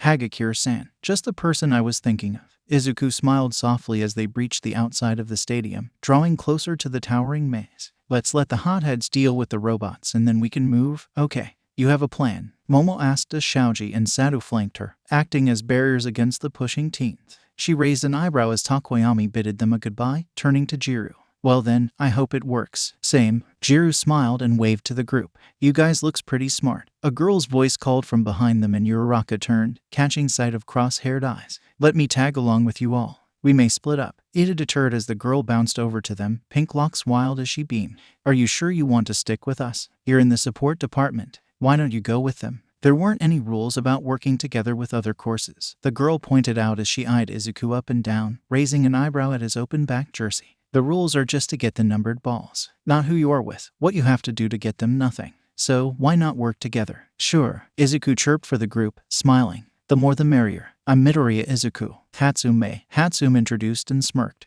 You aren't weird about working together. Heroes work together all the time in the most uncertain of times, Aoyama supplied eagerly, flushing when he heard Izuku's wings tinker loudly in excitement. I mean, a trial on teamwork with those outside of your comfort zone, you think? Ida spoke, turning to Izuku and Uraraka. Traditional sports festivals are based around sportsmanship and teamwork, so. Yeah, but Momo cut him off. Heroism is a competitive field. For them to design a complete maze as a challenge on teamwork would be pointless. Shadows casted over the group as they were finally pushed into the building, their movement stilling as students dispersed around them. This may have to do with the next round. Maybe the next round is based on teams as well. Maybe. Izuku titled his head to the side. But it's natural that a lot of us are going to either work together with those in our own departments or classes or risk attempting it alone, so. But guys, Hiroshima spoke up, drawing their attention away. I think it may be a pain in the ass obstacle. Momo, Ida, and Izuku looked at their surroundings and gawked. Staircases protruded from the walls, branching across the entire length of the building. They started and stopped into other staircases, creating mindless cages of steps that acted as levels escalating upwards. Staircases led into nothing, reminiscent of Penrose stairs ascending and descending into one another. Staircases were placed upside down, the steps facing the ground, or horizontal or vertical. Walls cut out into holes leading into darkness, walkways merging into nothing. This reminds me of that relativity painting. Momo spoke as she looked at the dizzying mess of stairs and walls. Around the group, students stumbled about, trying to find their way around the chaos. The what? Kirishima voiced for the remaining teens. Momo raised an eyebrow at him, looking decidedly content to share knowledge. Relativity by M.C. Escher. You know, that really famous Dutch picture of the staircase-like labyrinth that had people upside down or sideways to one another. Momo explained and Ida's face lit up. The one portraying different gravity, right? I doubt gravity is affected, Izuku mumbled, tugging on his lip. It's most likely an optical illusion to throw people off. Those with gravity quirks or quirks that make their body more nimble have an advantage to those who. The left furthest staircase crumbled and popped back up horizontally 7 feet to their right. Izuku stared. We're in Harry Potter. Why the fuck are you two following me? Katsuki snarled to Todoroki and Shinsu, who shadowed him as he dodged students left and right. Todoroki and Shinsu shared looks before shrugging. Everyone's trying to piss me off. The volatile teen grumbled as he roundhouse kicked a student who lunged at him. Yep, that's our dastardly plan. To piss you off, Shinsu dryly commented, ducking under a rope made of thick hair. He glared at the student responsible before grabbing the back of Todoroki's jersey, pulling him out of the way of a laser. Hey, is your quirk like Aoyama Kun's? Who the hell is Aoyama? My quirk's laser eyes. The student yelled back, body going rigid immediately after as if he realized his mistake. Shinsu smiled. How about you be a nice little minion and go use those lasers to keep people away from us? Katsuki watched in fascination as the student turned heel and stumbled away, shooting at oncoming students. Todoroki snorted and brushed past Katsuki, leaving him staring. Not half bad, I guess, Katsuki gruffed, turning away from Shinsu. I guess you can tag along. Shinsu smirked and bounded after the two, eyes sweeping over the shifting walls. I have no idea what we're supposed to do. Look for numbered balls, right? Are they hidden? Shinsu wondered aloud, scratching at his head. Weren't you listening? Katsuki hissed. Shinsu ignored him. I can only assume so, Todoroki responded and then paused. Why are we following this guy anyways? He jerked a thumb at Katsuki, who visibly bristled. Because we need a team, and is that a ball? Shinsu pointed ahead of them, where a wall had crumbled to reveal a ball bouncing down a flight of steps. Todoroki was fast, using his eyes to grab at the ball before it could roll away. Katsuki rushed forward and grabbed it, turning it to face them. 3, he read aloud, turning the marked ball to the other two. Doesn't that mean we're clear? I think so, Todoroki asked, eyebrows furrowing. But is it an automatic pass or do we have to keep the ball until the time limit is up? They turned to Shinsu, who blinked. Don't look at me, Bakugo here is our rep. The 3 turned back to the ball. Well shit. Language, Todoroki echoed, face twisting up when Katsuki gave a loud groan. You sound like that fucking bird. Was it smart to separate from Midoriya-chan? Tsuyu asked, patting after Uraraka and Ida. Ida nodded, eyebrows furrowed in concentration as the group walked. Smaller numbers seems ideal concerning the balls. They were pretty vague on the finer details of this round. Ida paused, tilting his head to the side. What happens when we get the ball? Do we have an immediate victory or must we keep it until the very end of the time limit? Do we need exactly the amount of people as the number dictates or can we be less? Oh, Uraraka worried as she patted her cheeks. It sounds like someone can just steal it then if we find it before the time limit. Ida looked at her, eyes bright. Exactly. I'm assuming that this is also going to be a way to pit us against each other. We work as teams but still have to fight against each other in the process. Uraraka nodded in understanding, hopping up a set of steps that curved upside down higher up. She skipped 2 steps at a time, eyes sharp as she surveyed their surroundings. This seems kind of extra for a simple maze. Ha! Uraraka laughed, touching down the step before it began to twist. Tsuyu nodded, trailing behind with Ida in the middle of the 5 steps between them. So we've got to find a ball with the number 3, right? Uraraka peered over the side of the staircase, gulping at the distance between them and the flooring below them. It reminded her of the distance that Izuku had fallen that fateful day of their entrance exam, close to becoming a human pancake.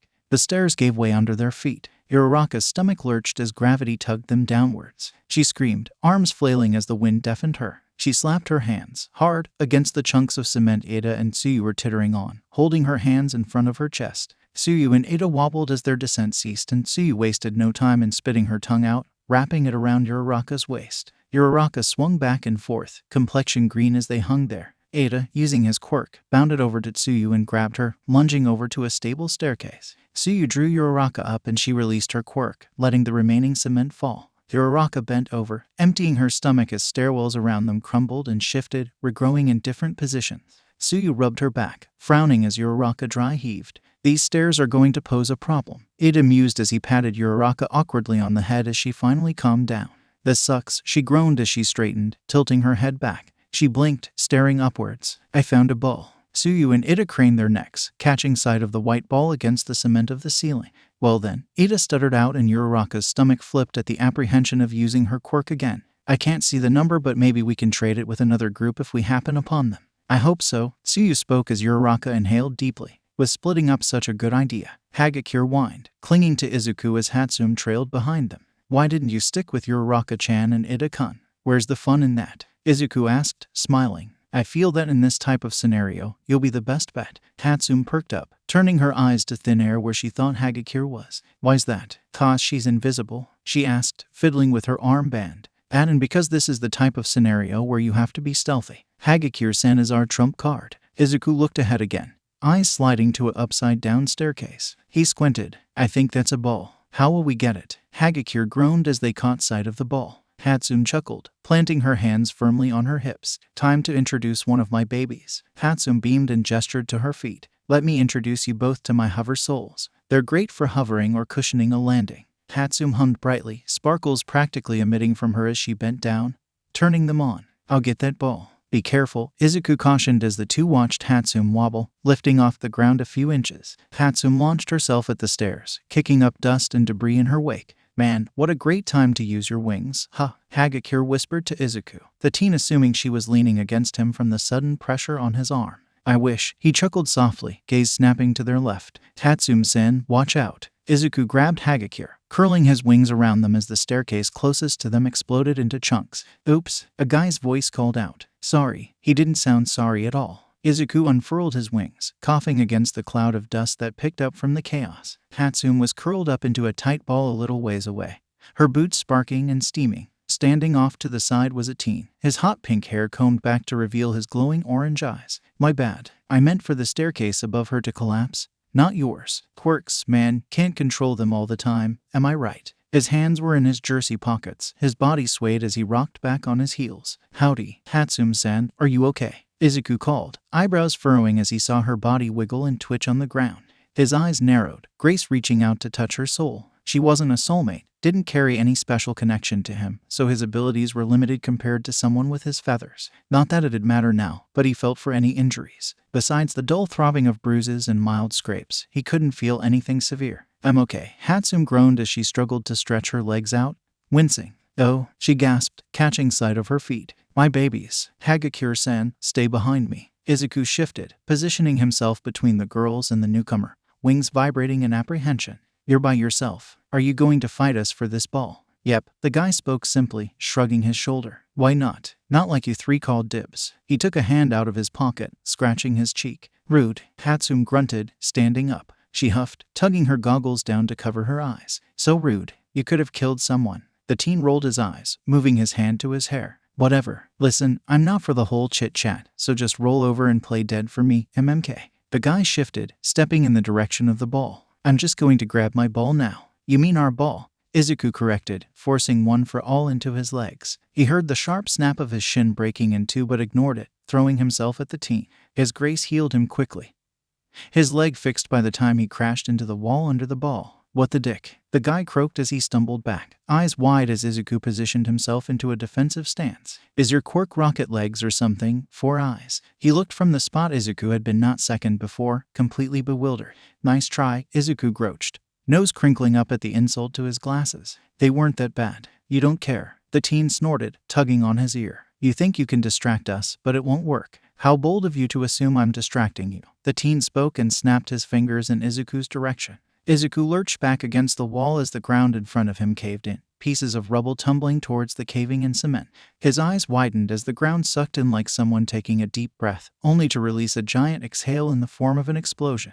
Izuku's skull bounced off the wall behind him, stars exploding behind his fluttering eyelids as shrill alarms deafened him. His legs gave out and he blinked, momentarily dazed, as he gawked at the hole in front of his stretched-out legs. His grace worked to heal him, the shrill ringing in his head subsiding as the seconds ticked past. Oops, that was seriously my bad. My aim is always slightly off. The teen shrugged his shoulders, shaking his hand out. The name's Mamoru Kisuke. My quirk's supernova, and like I said, Mamoru smiled tightly. That ball is mine.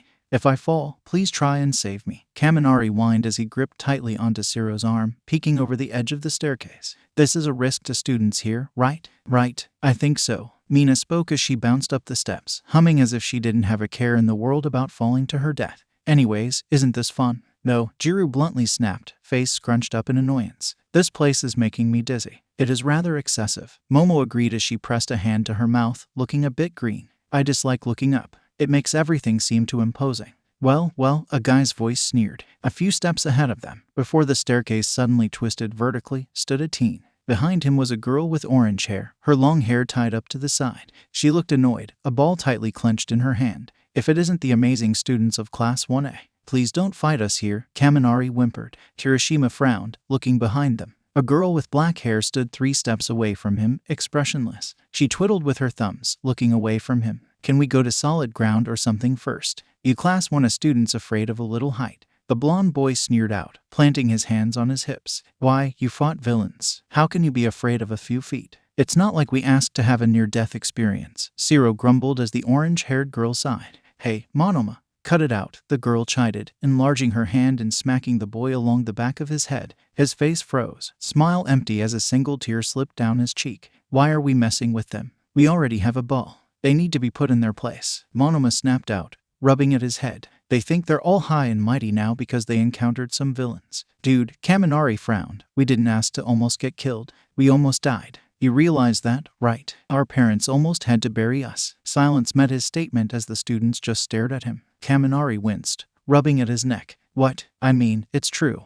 We weren't seeking attention. You know, if it wasn't for Midoriya-kun and All Might, we'd all probably be. Mina leapt over Monoma, landing in front of the girl in a crouch. Before the girl could react, Mina grabbed at the ball, stealing it from her slackened grip. Momo created a small throwing knife from the palm of her hand, throwing it at Momona when he whirled to attack Mina. Jiru rushed at him, slamming her shoulder into him as Mina danced around them, scurrying over to Kaminari and Siro.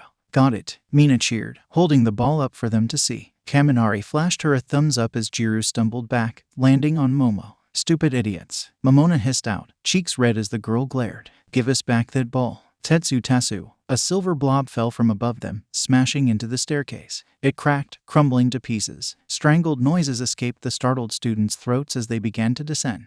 Oh no, Mina cried out as the ball slipped from her grip. The silver blob lunged for it, only to be blocked by a hardened Kirishima. My quirk's already generic, Kirishima gritted as he pushed at the steel teen. Now I meet a copy and paste quirk. Oh boo-hoo, the teen, Tetsu, snapped back as he met fists with Kirishima. Cry to someone who cares, copycat. Copy. Kirishima slammed into the staircase below them, rolling away. Say that to my face. I did. Tetsu growled out, stumbling back as the rest of his group landed behind him. In the blonde's hand was the ball. Can you two stop yelling at each other? The orange-haired girl huffed out, rolling her eyes. Can we go now before we lose the ball again? Ibara-chan is waiting for us. Guess we shouldn't keep you waiting then. Kaminari spoke from behind the girl. He planted a hand on her shoulder and there was a single beat of silence before everyone seemed to come to the same realization.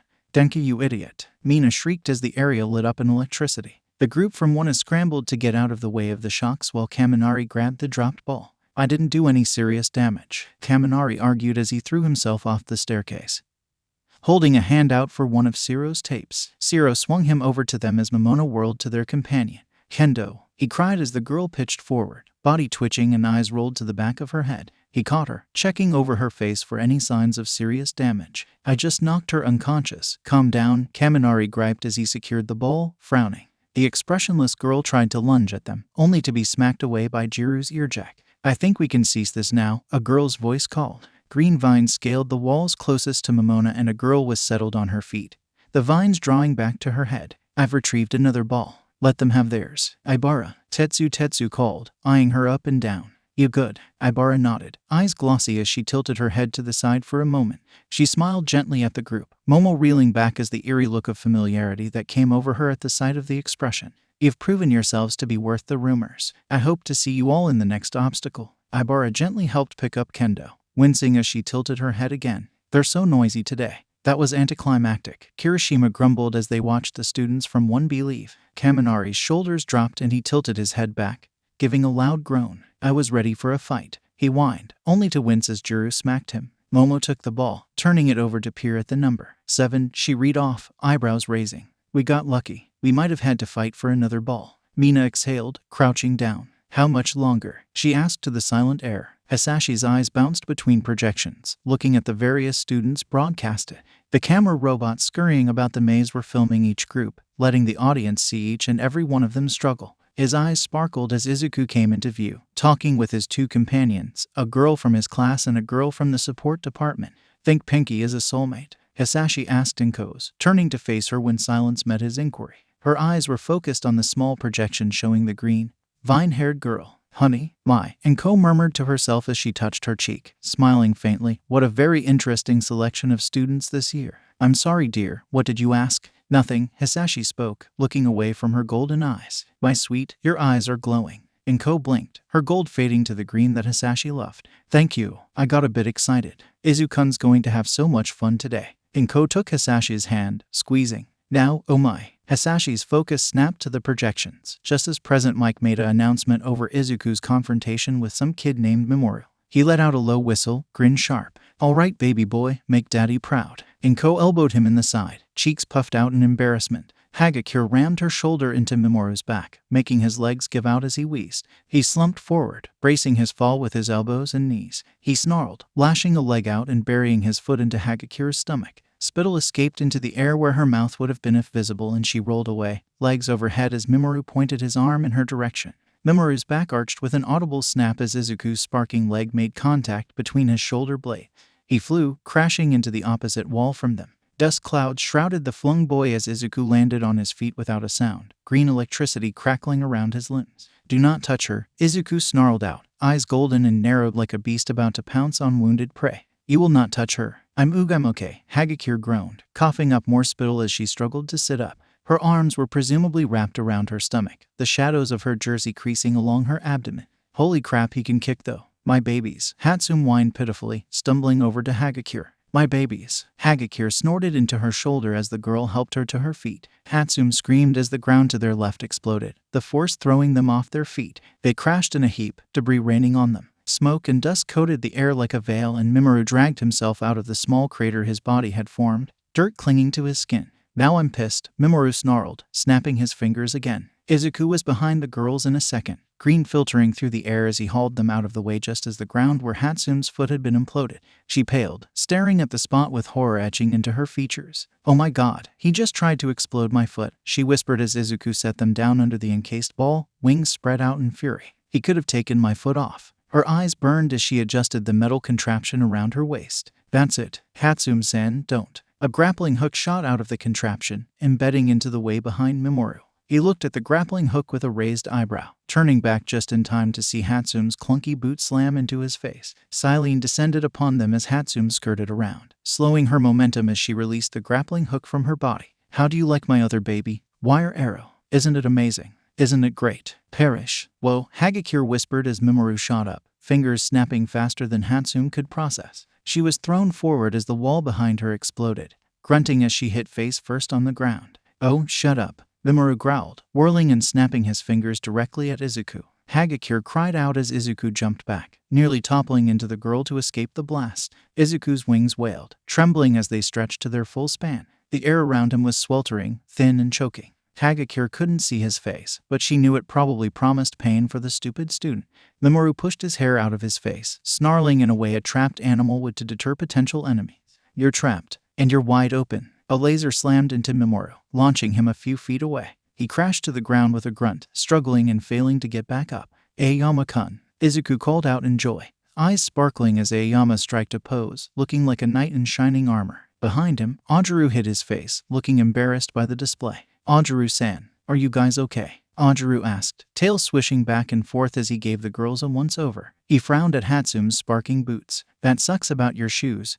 They looked cool. Hatsume sniffled, tugging her goggles up. I can fix them. Make them better. Hatsume's voice fell into a feverish whisper. Make them stronger. I have the technology. You two got a ball? Izuku asked as he walked over, checking on Mamoru. He was unconscious. We found a number 2 ball. Ajaru explained with a sheepish rub to his neck, but 2 guys from the support department stole it from us with their mecha suits. Mecha suits? Hagakure laughed out, rubbing her stomach. Full-on Gundam, Aoyama spoke seriously, posing again as he smiled directly at Izuku. What number is that ball? Dunno. Hatsume spoke for them, frowning again at her boots. I was gonna use these to grab it, but...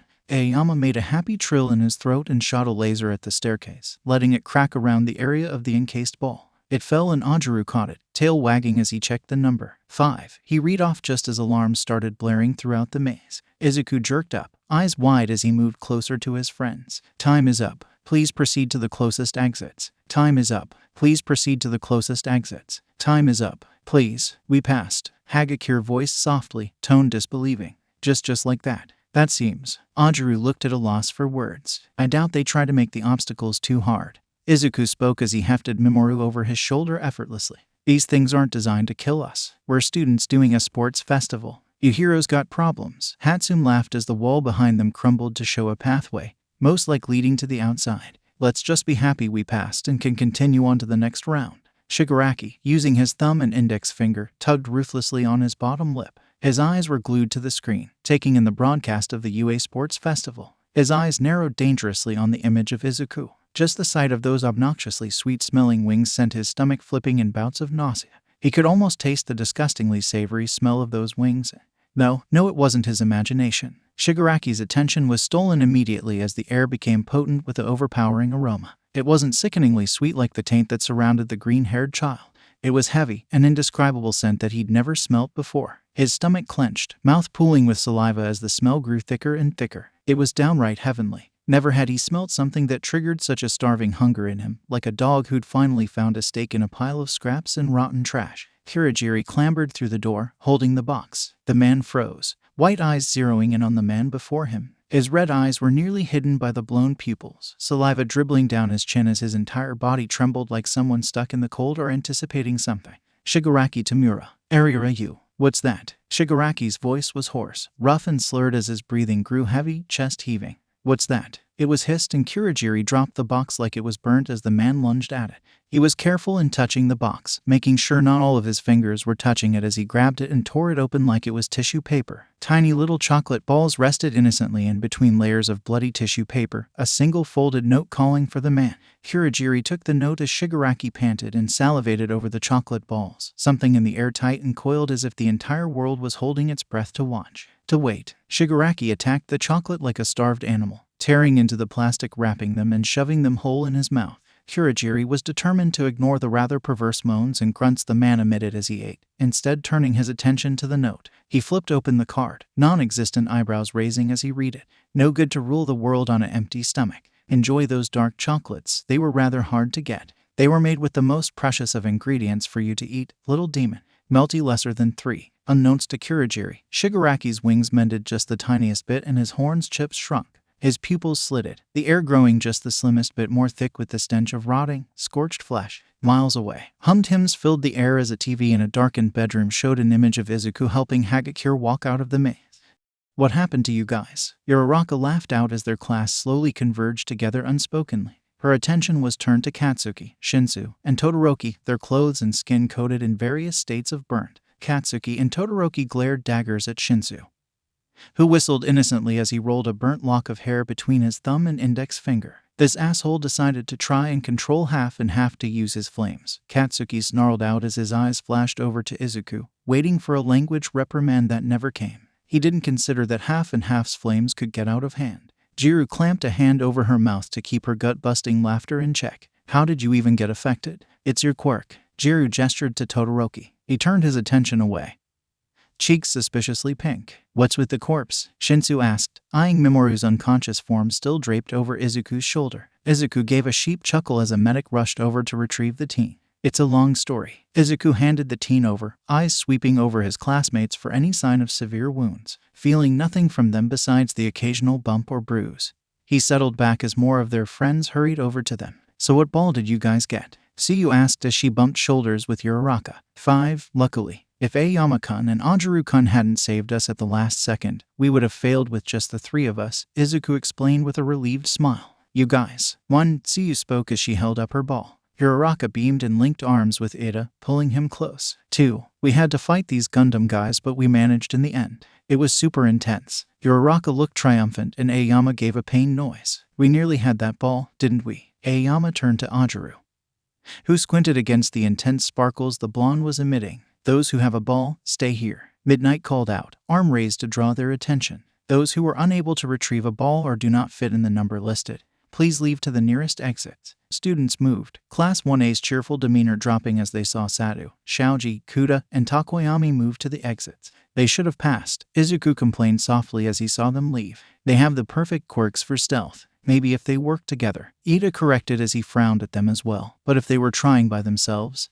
then it's an entirely different story. Izuku nodded in reluctant agreement, checking to see who else had passed amongst their peers. Now of those who've passed, please gather around. The students followed the instructions, awkwardly trading glances as they huddled closer towards the stage. Midnight gestured to the projector, which flashed as it showed an updated roster of the participating students. These are the current students. Izuku blinked at the lined-up students, showing them in 2 parallel rows. Midnight waved a hand and the lineup zoomed out. There will be 2 parts to this course. The first will determine the bracketing system we will use for the second part. Midnight twirled a lock of her hair, smiling like a shark smelling blood. The first part, you will fight against those of your groups until there is 2 winners from each group. Huh, Zero wheezed out as a confused silence fell upon the students. We're fighting against each other, turning our allies into enemies, Izuku explained softly, eyebrows furrowed. That's kind of ingenious. We mostly paired up with those we were familiar with, knowing their quirks or personalities to our advantage. Now it's a disadvantage, because our opponents will know all our trump cards. Will you be okay?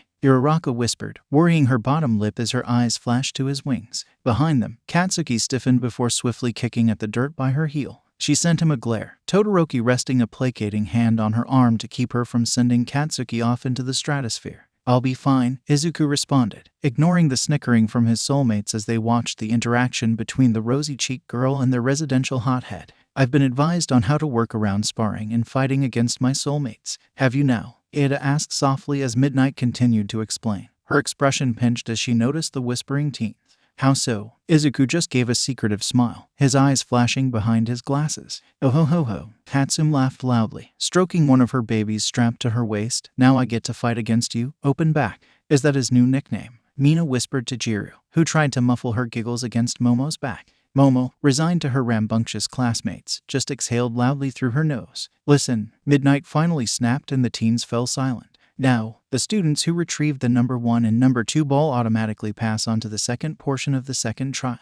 Those who had the number 3 ball, please step up onto the stage. The rest of you, move to the sides, near the exits. Izuku looked at Katsuki, Todoroki, and Shinsu, who were staring at each other with dawning dread. I fucking hate you too, Katsuki spat, eyes narrowed like he was ready to start swinging. Todoroki looked just as annoyed, lips pressed tightly together. I can't believe we're stuck with him. This is your fault. Shinsu raised an eyebrow, mock hurt, drawing his lip out into a pout. Excuse me, he gasped dramatically. But if I remember, you both were all gung-ho to team up. Stop talking to us. Katsuki snarled and stomped his way towards the stage, Todoroki and Shinsu following at a more reluctant pace. I'm betting my lunch on Todoroki and Shinsu winning. Kirishima spoke up as the teams were guided to the waiting areas, Kaminari and Mina grinning widely. I think Bakugo-kun and Shinsu-kun will win, so you offered. Uraraka looked considerate at that outcome. Can we not bet? Ida requested. The students ignored him. I totally see Shinsu being one of the winners, though. I mean, his quirk. But they know how it works. Izuku cut in, looking out at the three as Midnight positioned them across the stage in a triangular shape.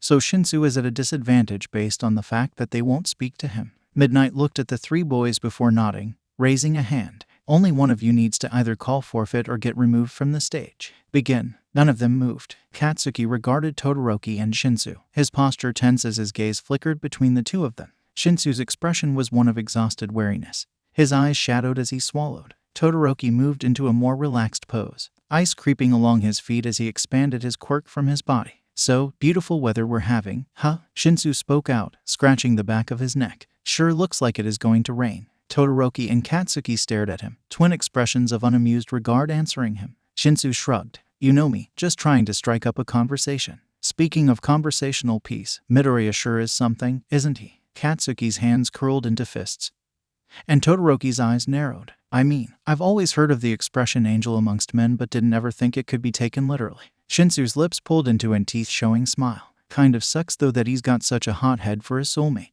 Wonder if he pissed off God in his past life for. Katsuki silently lunged, explosions setting off in the air. Using the momentum from his explosions, he twirled in the air, kick flying over Shinsuo's ducked form. Todoroki took that chance, coating the entire stage in a layer of ice, nearly causing Katsuki to titter backwards when he landed on the slippery surface. Shinsu jumped forward, falling into a leg sweep. Katsuki grabbed hold of Shinsu's shoulders, fisting the fabric in his smoke-smelling hands. Shinsu blinked and he was flying, soaring over Katsuki's head as the blonde fell backwards from the kick. A pillar of ice shot up, nearly impaling Shinsu as he tried to maneuver midair. He sucked in a breath, slamming against the hard ice as Todoroki rushed at the two. What's wrong, Bakugo? Mad that Midoriya is stuck with someone like you as his soulmate. Shinsu sneered out, face grimacing at the unadulterated look of loath the blonde-haired teen emitted.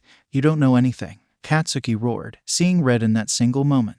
I'm not his fucking soulmate. Don't. Todoroki locked eyes with Shinsu, meaning to address Katsuki, only to speak towards the purple-haired teen. It was enough for Shinsu, though. Walk. A pillar of ice shot off the concrete, slamming into his stomach. Shinsu's feet left the ground as he went airborne. The breath literally punched out of him. He landed on the grass in a roll. Any air left in his lungs pushed out in a pained wheeze. Silence hung as Shinsu just blinked up at the blue sky, completely lost as his mind replayed the last 30 seconds over in his head. What? Shinsu Itoshi has been knocked out of the ring.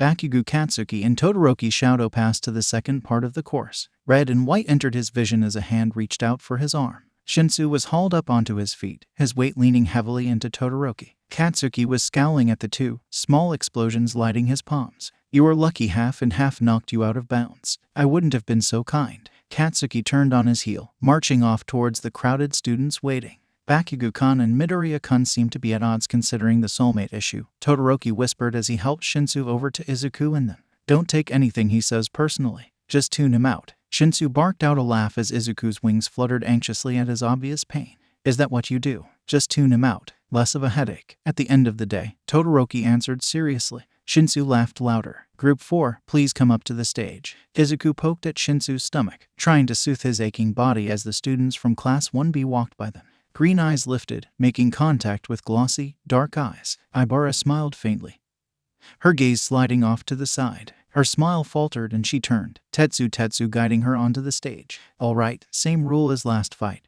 Only 2 contestants can remain on the stage. Begin. Midnight shuffled backwards as the 4 students tensed. Tetsu was the first to move, turning into steel as he all but body slammed towards Momona. Momona dodged, doing a back handspring. Kendo threw an oversized punch at him just as he stuck the landing. He ducked, slapping her arm before she could withdraw it. His own oversized fist slammed into her, sending her sliding across the stage. Vines wrapped around his ankles, and Momona barely had time to suck in a breath before he was launched into the air, shot up like a whip ricocheting off a solid surface. He slammed into the dirt a foot away from Midnight, groaning loudly. Sucks to suck. Kendo laughed out, grabbing Tetsu's arm and tossing him over her shoulder. He rolled out of the way of her giant fist, slamming into the cement.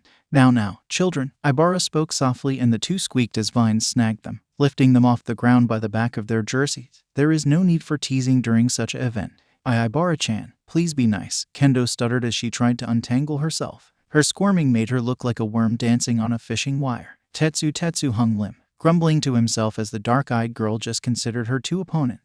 If one of you forfeit, you will not suffer the same bruising fate as Nido-kun, Ibara spoke, tilting her head to the side. I cannot put it into words that it makes sense to you, but I need to pass on to the next part of this course. You understand, of course, don't you? Tetsu and Kendo traded looks, both of their expressions pinching up into confused reluctance. It's that. It has to do with that, right? Kendo asked slowly, ceasing in her struggles. Ibara's head tilted back, her eyes half-lidded as she studied the orange-haired girl. There isn't any other way. It is the Lord's desire that I continue on my path. Ibara spoke softly, her voice slowly dwindling away. If one were to listen closely, they'd hear the barest hints of overlapping voices of static. So I must pass this trial set before me. You owe me, Kendo snapped out and raised her hands up. Okay, I forfeit. What? Kendo Itsuka has forfeited after some traded words with her classmate Shizaki Ibara. Present Mike announced as the stadium erupted in various volumes of disagreement.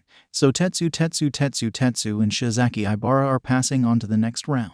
What a twist, Aizawa's deadpan voice responded. When do we get a break? Ibara gently lowered her two classmates back onto the ground and clasped her hands together in a prayer, utter delight on her face. Bless you for your kindness, Itsuka-chan. You are truly a pure-hearted person. Kendo blushed and waved away the vine-haired girl's words, helping Momona to his feet. Tetsu gave Ibara a thumbs up and Midnight ushered them off the stage. As they passed, Izuku and Ibara met eyes again and nodded to one another. Good job, Izuku spoke and Ibara stopped, giving him a once-over. She smiled softly, bowing her head to him. I wish you the best of luck as well. I pray for your success, Midoriya Izuku-san. Izuku blinked as she continued on, following after her classmates. She kinda reminds me of you. Mido-chan, Hagakure spoke as she leaned up on him, elbow digging into his shoulder. She's got that-ery personality. That's one way to put it. Ajaru spoke as Midnight called for them. Hatsum scrambled past them, skipping up to the stairs of the stage. Aoyama strutted after, his posture stiff with nerves. Ajaru sighed and wrapped his tail around Izuku's wrist,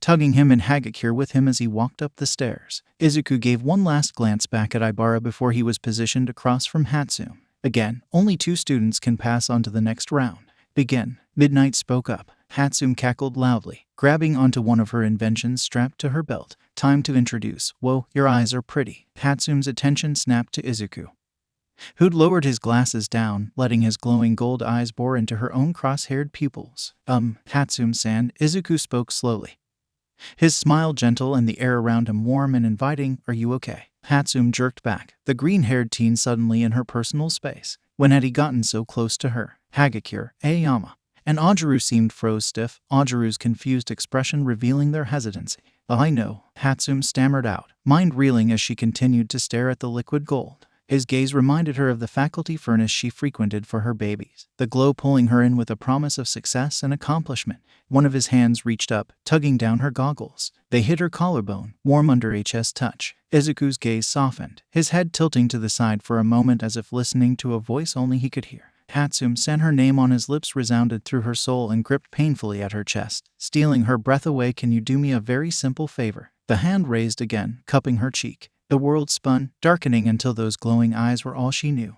Anything was whispered by her. Maybe. She wasn't certain she had spoken, much less wheezed out anything coherent. Izuku's thumb soothed down her cheek and he smiled wider. Take a step back, Izuku asked as if afraid of her response, eyebrows pinching up and lips quirking in the corners in uncertainty. Hatsum barely registered moving backwards. She stepped down, onto the stairs leading to the grassy field. The hand on her cheek slipped away. Izuku closed his eyes as he positioned his glasses back along the bridge of his nose and the spell was broken. What? Hatsum wheezed out, coming back to herself just as her name was announced as losing the battle, having stepped out of bounds. What was that? I'm so sorry, Izuku spoke as he frowned down at Hatsune and against the shadows of his bangs. His eyes looked more ominous than comforting, like she'd previously considered. I didn't want to pull such a dirty trick. You're very pure-hearted though. It's refreshing. Huh? Hatsune whined as Izuku turned, facing his soulmates. What was that, Mido-chan? Hagakure asked slowly, tone expressing her unease. Yua kinda felt weird there for a moment. I'm sorry I had to subject you to that unpleasant feeling.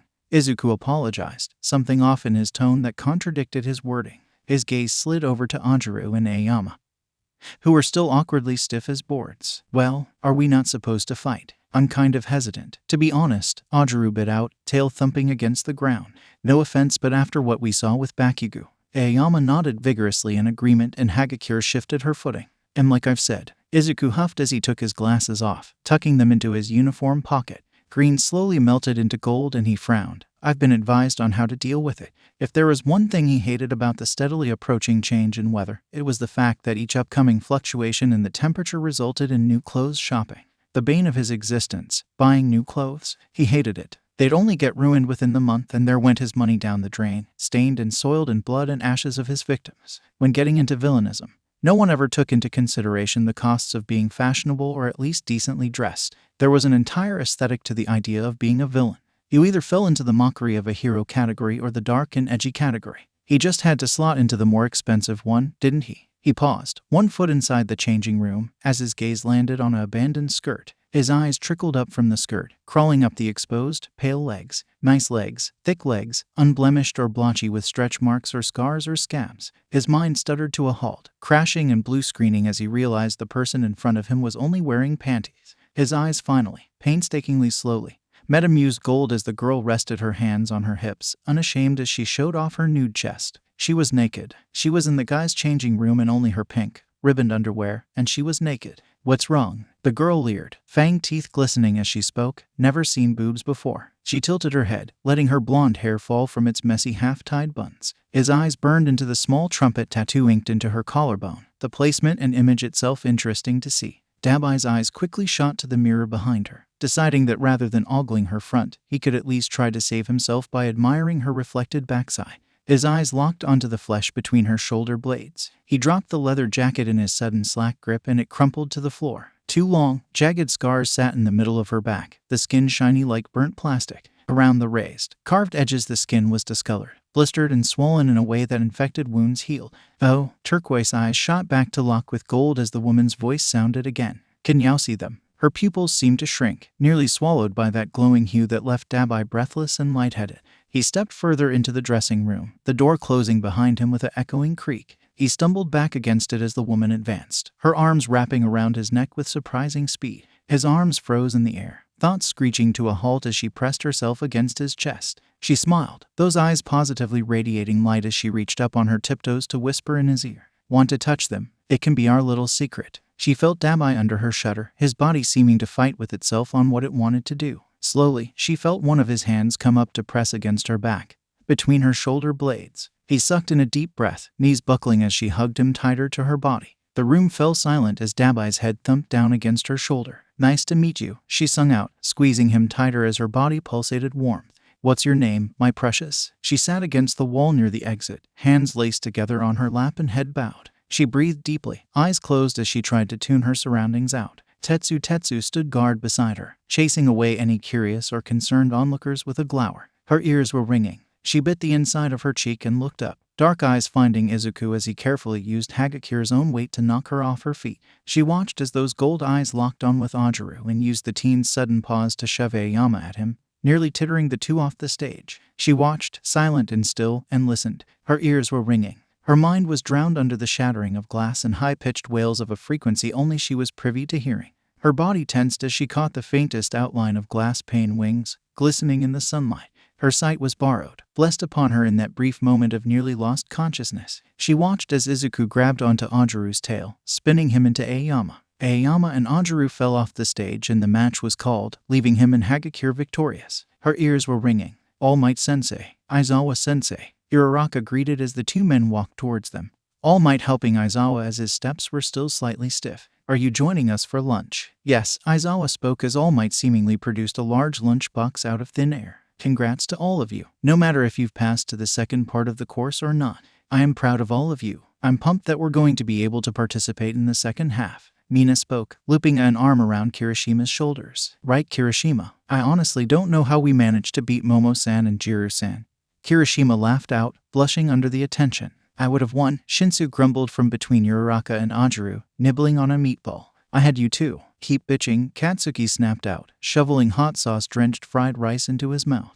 The class clustered together under a tree on the outside barrier of the stadium, deciding to make a class picnic out of the hour-long break. Ada, trying to be orderly in his distribution of the food, was chiding Todoroki, who was plucking food up without a care. Ah, where is young Midoriya? All Might spoke, looking around for the class angel. Uraraka perked up, looking around as well. Where is Deku-kun? She frowned, turning to Aoyama when he sighed loudly and overly dramatic. He said he was going to eat lunch with his parents, the teen explained. Katsuki spat out his rice, hacking and slamming a hand against his chest as everyone blinked at him. His shitty dad is here, Katsuki roared out, looking like a cornered animal. Aoyama and Todoroki shared looks and nodded, understanding where the hot-tempered teen was coming from. His father, All Might echoed, smile stiff on his face. Should he go find them and introduce himself? After all, he'd been causing Inko nothing but trouble by his almost weekly visits to the Midoriya household.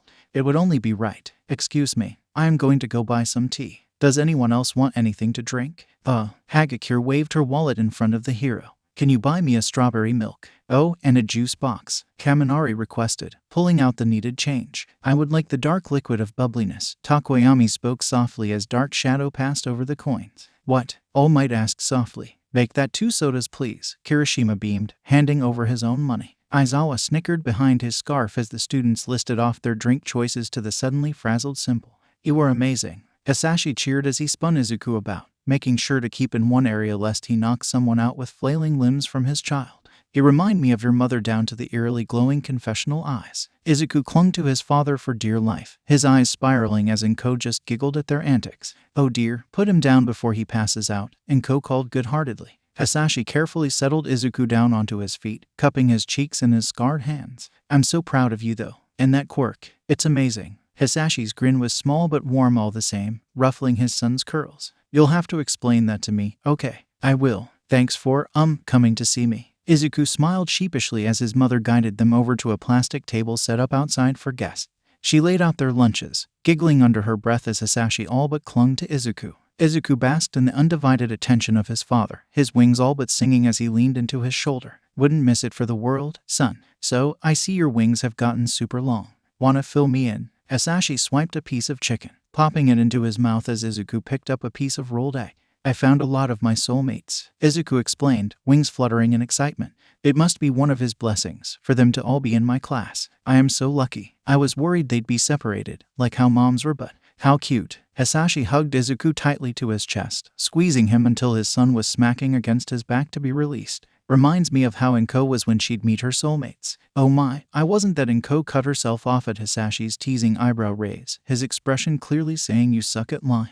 Her lips quivered before she laughed into her hand, picking up a piece of stir-fried broccoli. How's that one kid? Hisashi asked, finally releasing Izuku from his clutches. Katsuki-kun. Kakin. Izuku's wings drooped down and he frowned. Still on opposite ends with our bond. Hisashi hummed, eyes sliding over to his wife before he ruffled Izuku's hair again. Don't worry, Izuku-kun. Inko and I were like that too when we first met. Your bond will repair itself. He still carries your feather, right? Izuku nodded and Hisashi smiled. Then you're already on your way. I never had a feather at first. It wasn't until I fell in love with your mom did I get on. So you and Katsuki already have that advantage. Don't sweat the small details. He's just a tsundere. Tsundere. Izuku muttered and smiled to himself. Thanks, Dad. Hisashi leaned over, planting a quick kiss to his son's head before plucking at their lunch again. Izuku lowered his chopsticks, eyes bouncing between his mother and father. Compared to his mother's aura of radiant light and endless warmth and singing voices of purity, his father was nothing but bleak darkness of a winter night, like a trail that led to an unforeseen end.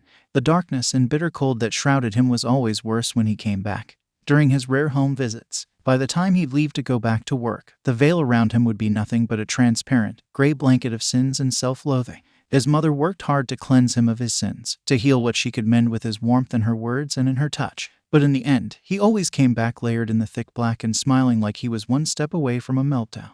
"How's it over in America? Anything interesting going on?" Izuku asked, taking a sip of his tea. Hisashi shoved a rice ball into his mouth, only chewing twice before he swallowed the mush. "Hey, seen better. Currently my partner is over at Island. You know what that is, right?" Hisashi leaned back as Izuku's eyes widened and sparkles seemed to appear out of nowhere around him. "Of course, they are making progress in giving heroes more support technologically based to reduce the casualties from quirk-only fighters. Support items are becoming more commonplace in the hero industry too due to Okay, bucko, calm down," Hisashi laughed, patting Izuku's hair. "Yeah, that Island. My partner is currently working with this one scientist, David Shield, to try and see about incorporating items that draw off of quirks," but as he spoke, Izuku noticed the darkness growing denser around his father. He frowned, wondering what about this topic was causing his inner anguish to grow.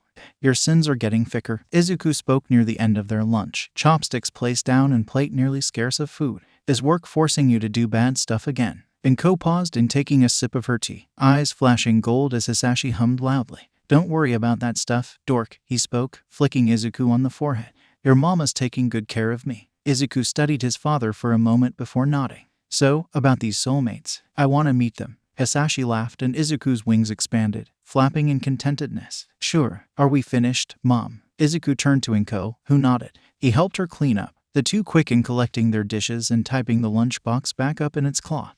The three left the table, Izuku taking lead as he felt for his soulmates. Feeling one closing in, he turned a corner towards the direction of the outside vending machines. Hisashi and Inko bumped into Izuku as he halted and they looked at his gawking expression. They followed his gaze and Hisashi doubled over with a bit-off bark of laughter. All Might and Endeavor stood at the vending machines, the flame hero weighed down with an armful of boxed or canned drinks. All Might himself was hunched over the vending machine selection buttons, reading off a list of drinks as he frantically tried to punch in the numbers for the next drink. Do you need help?" Izuku rushed over, completely ignoring the number 2 hero in favor of focusing on All Might. All Might jolted and gripped onto Izuku's shoulder tightly, squeezing it. "They don't have habanero oil juice," All Might spoke solemnly. Young Bakugo looked so intent on trying it, too. Izuku stared in bewilderment before snorting out a laugh, peering at the selection available. Kaken also drinks spiced chai milk. Izuku offered in substitution before pressing the desired buttons. He grabbed the drink after it was dispensed and smiled. Heading back to the class, All Might nodded and Endeavor shifted the drinks in his arms, expression steadily growing darker. "Hi, Endeavor-chan," Hisashi greeted, wrapping his arms around Inko's waist as he leaned against her back. "Long time no see." Endeavor stiffened, glaring at the man with narrowed eyes. Silence passed between the two of them as tension thickened the air around the five. Finally, "Who are you?" Endeavor gruffed out, trying to be demeaning despite looking completely ridiculous with his arms burdened with 20 variety drinks. Inko touched a hand to Hisashi's arm, keeping him still against her as Hisashi exhaled slowly through his nose. "You called me a 2-bit copy," Hisashi hinted, and in that single sentence, Endeavor's expression closed off. His eyes flashed to Inko, to Izuku, to All Might, before going back to Hisashi. His face scrunched up in unadulterated disgust. "I didn't know they allowed such filth to walk about without proper security," Endeavor sneered out, his flames expanding for a moment. "You're allowed off your leash, mutt." "Aw," Hisashi chided teasingly, eyes dead as he smiled emptily at the hero. "You know better than to talk about my position. I'm protected, remember, protected. Should be behind bars." "All Might Sensei, let's take these drinks back before everyone gets cranky," Izuku cut in, voice firm as he stepped in front of Endeavor, holding his hands out for the drinks. "Excuse me, may I have those please?" Endeavor sneered down at Izuku, eyes sharp as he gave the teen a once-over. "I'd pity you for who your father is." The hero spat as he all but dumped the drinks into Izuku's awaiting arms. "But looking at you, it seems that you are just as pathetic. You fought like a coward, raised by that trash and ruined for it." Sharp, deadly gold eyes met his and Endeavor felt like a shadow was suddenly cast upon him. The air chilled and thin. Izuku's expression was blank, gaze taking in the transparent veil of black that wrapped around the hero's shoulders like a cloak. He tilted his head up, squaring his shoulders. "Considering how your son was raised, I don't think you have the right to speak up about anyone's parenting." Endeavor's body was hit with a wave of ice cold at the boy's words and his mouth opened, unable to speak words. Todoroki-kun and his siblings turned out just fine, thankfully, besides a few minor issues with their social and behavioral development, but that's something easily mended. Gold seeped into the edges of his vision and Endeavor felt his knees tremble to hold him up. "Hold your tongue next time, Endeavor-san. I'm in a good mood over my father's visit, so I'm trying hard not to let anything ruin it. I won't be so forgiving next time." Izuku stepped around Endeavor, offering some of the drinks to All Might, who dumbly took them. Please understand that if you try to approach Todoroki-kun today, you won't just have him to deal with. I do not let harm come to my precious people, no matter who is causing it. Hisashi guided Inko around Endeavor's shock-still body. And the four left, All Might glancing between them constantly. Izuku's wings all but burned in contained rage, their song harsh and grating as they tinkered. So All Might, Hisashi began as the four walked back towards the students. A symbol of peace turned into a teacher? Talk about a life-changing career.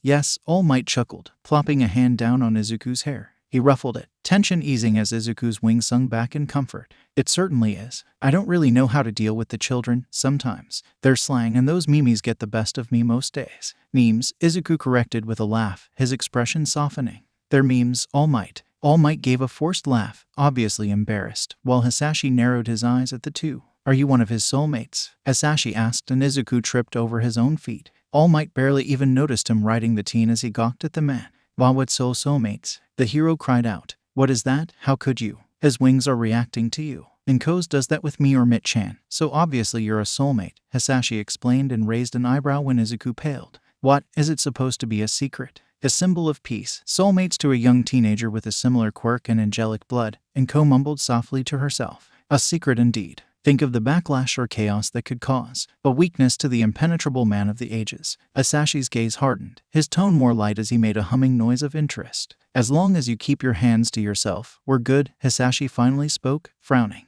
I don't want you crushing him with your super strength. Oh no, All Might stuttered out as Izuku hid his red face. I just want to properly introduce myself to you. I've been in your family's care and your son has done me a favor I will never be able to repay. Did he now? Hisashi smiled at his son, pride brightening his face. Sure, dinner at our place tonight. All Might nodded and they rounded a corner, finding the class chilling under the tree still. Fuck, was all Katsuki could say before scarred hands were hauling him up into a suffocating embrace. Katsuki icon. Oh, how you've grown. You look more and more like Mit-chan every time I see you. Hisashi cooed in greeting as Inko bowed to Aizawa, who bowed back. The class watched as Katsuki kicked and clawed in the man's grip, looking like a startled cat. Let go of me, you fucking creep. Oi, Deku, get your dad. Katsuki snarled as Hisashi pulled at his cheeks and his eyebrows, making noises of joy and remarking on his parents' similar features. That's your dad, Mina cried out, eyes wide as she ogled at the man. She wasn't the only one. Most of the girls and some of the guys were staring at him,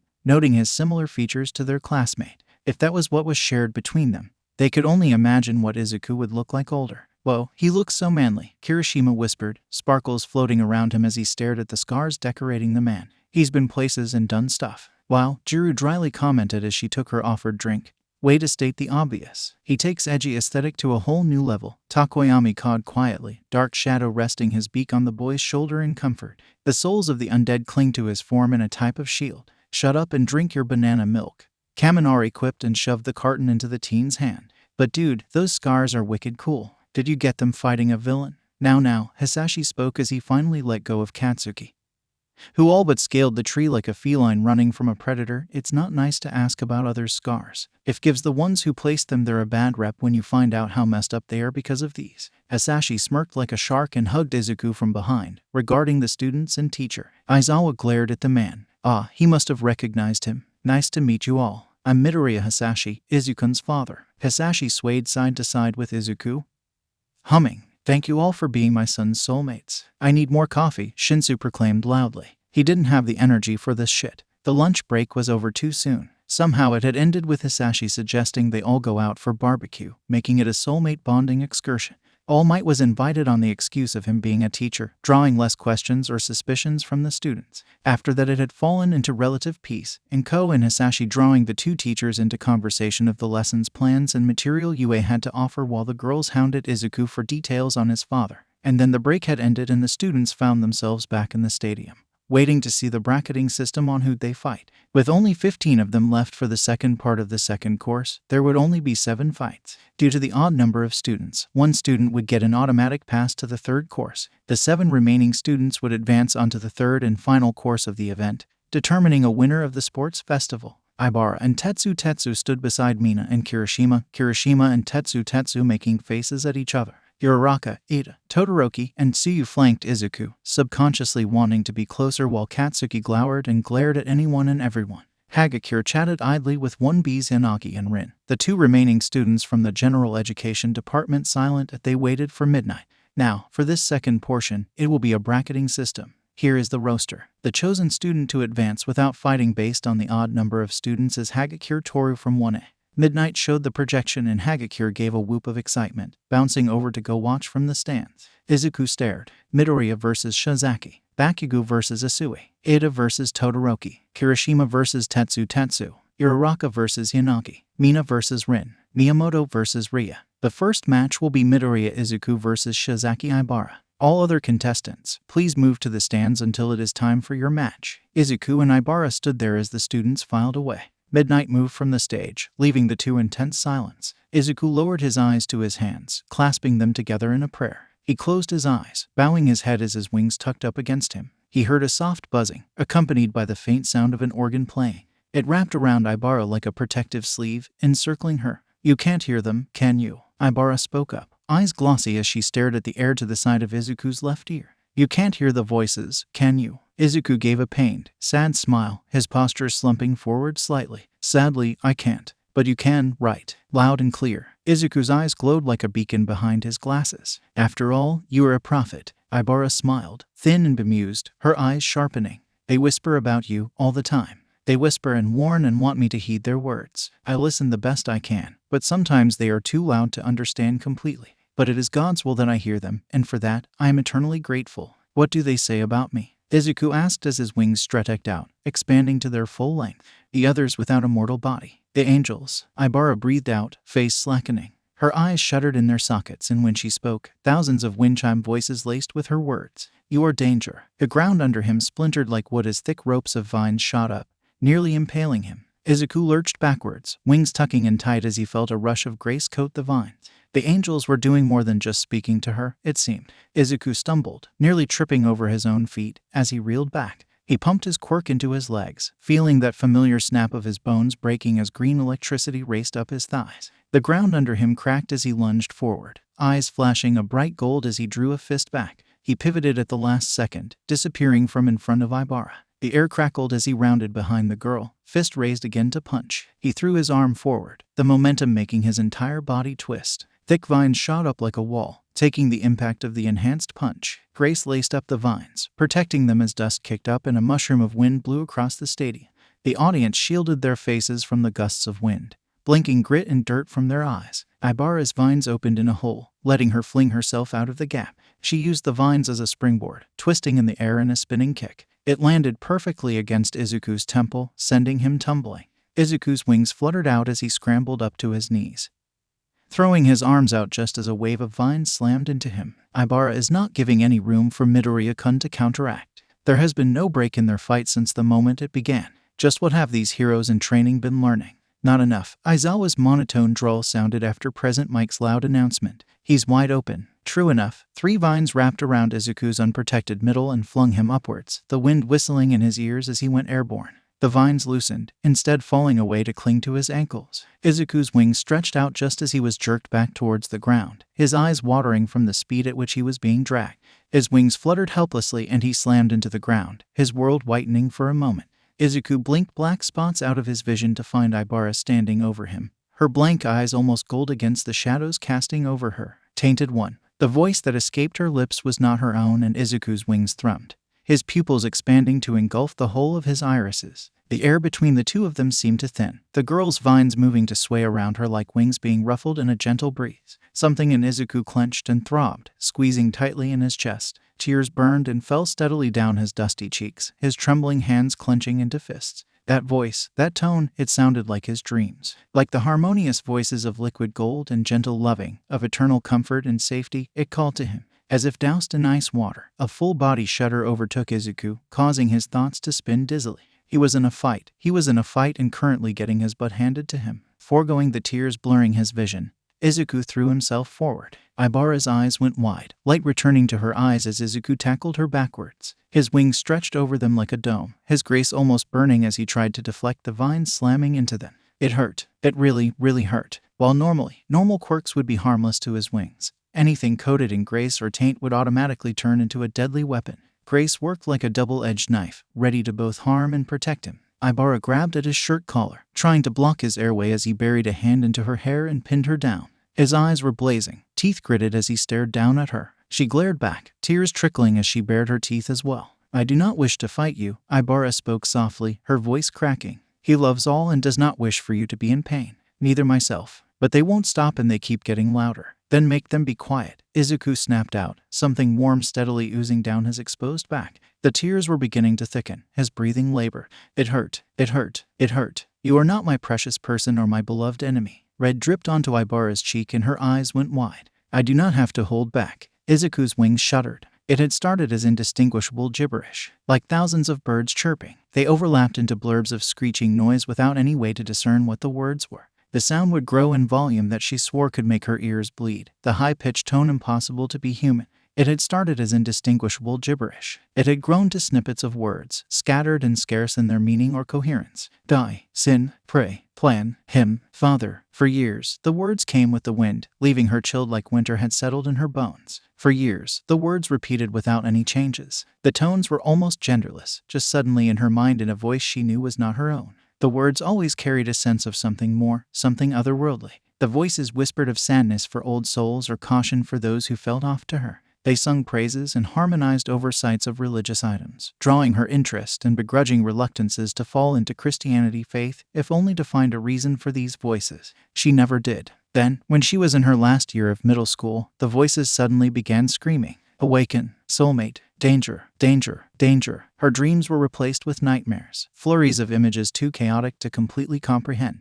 White, pure white, like untarnished snow. Gentle and serene in undisturbed way. Soft feathers, like from a down pillow or fallen from a bird's wings during their hasty retreat. Crescendoing voices singing over themselves in heartbreaking wails. Every morning she'd wake up choking on screams and her eyes burning from witnessing something her mortal eyes should never have seen. Holy, holy, holy, little one, lost one, broken one, tainted one, danger. She learned to tune them out, to shove their whispers or their screeches to the back of her mind.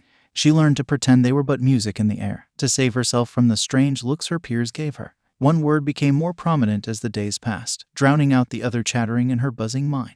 Prophet, prophet, word whisper, hearer of us, our child, his child, ours, prophet. Suddenly the world seemed to snap into place, as if she had been living with hazy vision. Nightmares melted into memories not her own, of wisdom to guide her on her path. The words made sense to her, strung into sentences of a path laid out for her to follow. And follow she did. Green electricity snapped at the air, giving off a faint buzz as Izuku dug his crouched legs into the concrete of the stage. I wonder how high we'll go, Izuku muttered, blood continuing to seep from the gash along his forehead one of Ibara's vines had caused. If I jump, please don't. Ibara's words choked out into a shriek as Izuku shot into the air, the vines falling limply behind them as Ibara clung to him. His wings fluttered weakly, feathers detaching and blood trickling down his wing base. Ibara continued to scream, eyes fully alight and awake as the air deafened them. You're crazy, says the one who hears voices. Izuku snorted as they hung in the air, his wings stretched wide. His eyes were burning gold against the sun behind him, casting shadows across his face. You wouldn't, Ibara hissed, feeling his grip slacken. He stared her down, expression blank. A sliver of fear caused her eyes to widen, a trickle of sweat sliding down her cheek. Would you? Like I said, his hands fell away, and Ibara's face morphed into one of pure terror. I don't have to hold back. A prophet. Hasashi blinked, head moving back as his son took off into the air with the girl in tow. She is. I believe so. The air around her is familiar of that to those who hear their voices, Inko explained as she looked down at her lap. Some of them are more powerful than others, in terms of hearing their whispers, that is. Hasashi hummed and whistled, squinting when the sun became an obstacle in seeing the two. So what do they do? Hasashi asked as he turned his attention to his wife. Besides hear celestial voices. Inko gave a soft chuckle and leaned over, bumping shoulders with him. They share prophecies, Inko explained carefully, picking at her nail bed. They relay messages from him or guide lost souls with words of wisdom. Prophecies, huh? Any better than people with seer-type quirks? Hasashi asked, genuinely curious. While partially involved with the otherworldly aspect of his marriage, he'd never actively tried to learn all he could about what his wife was or what she knew. When she told him things, he soaked it in, but never expected more. Only what she shared. Seer's quirks are usually watered-down visions or whispers from angels, Inko hummed out, eyes flashing gold. If angels and prophets were on one wavelength, Seer's quirks were on a separate one that occasionally breached the other wavelength. That's what usually results in people being born with quirks to see the future or make prophecy. Interesting, Hasashi commented. mentally cataloging the information. Aren't prophecies usually about fighting ultimate evil or whatever? Should we be worried? Inko lifted her head, taking in Ibara's falling form. Her lips pressed into a thin line and she shook her head once. No, Izuku was descending after her, wings tucked in and body twisting like a top. Not unless she has something bad to share. Izuku barreled into Ibara, hugging her to his chest. He whirled at the last second, back to the ground, as they smashed into the stage. Dust kicked up and Izuku coughed, groaning weakly. Ibara laid against him, unconscious. Her body was warm, the borrowed grace running along her skin thrumming as it called to him. He sat up, wincing at his mending body. He glanced at his legs, seeing them twist and straighten from their bloody, tangled mess. "Welp, Midoriya Izukuans," Midnight called, sounding confused. Izuku grunted, body trembling as he eased himself onto his feet. He cradled Ibara's form against his chest. His wings drooped behind him. No one spoke. "Yai," Izuku whispered to himself, body swaying as he took a step out of the body-sized crater he'd created. "You won. Good job, Izuku." Obviously no one appreciated him or his fight. "Are you okay?" Midnight asked tentatively. Izuku frowned at her before looking back at the crater. "Oh yeah, normal humans couldn't immediately stand up from that." "Yep," Izuku responded, popping his lips around the pea. "I drank my strong bone juice this morning." A beat of silence before Midnight reached over and touched his forehead with the back of her hand.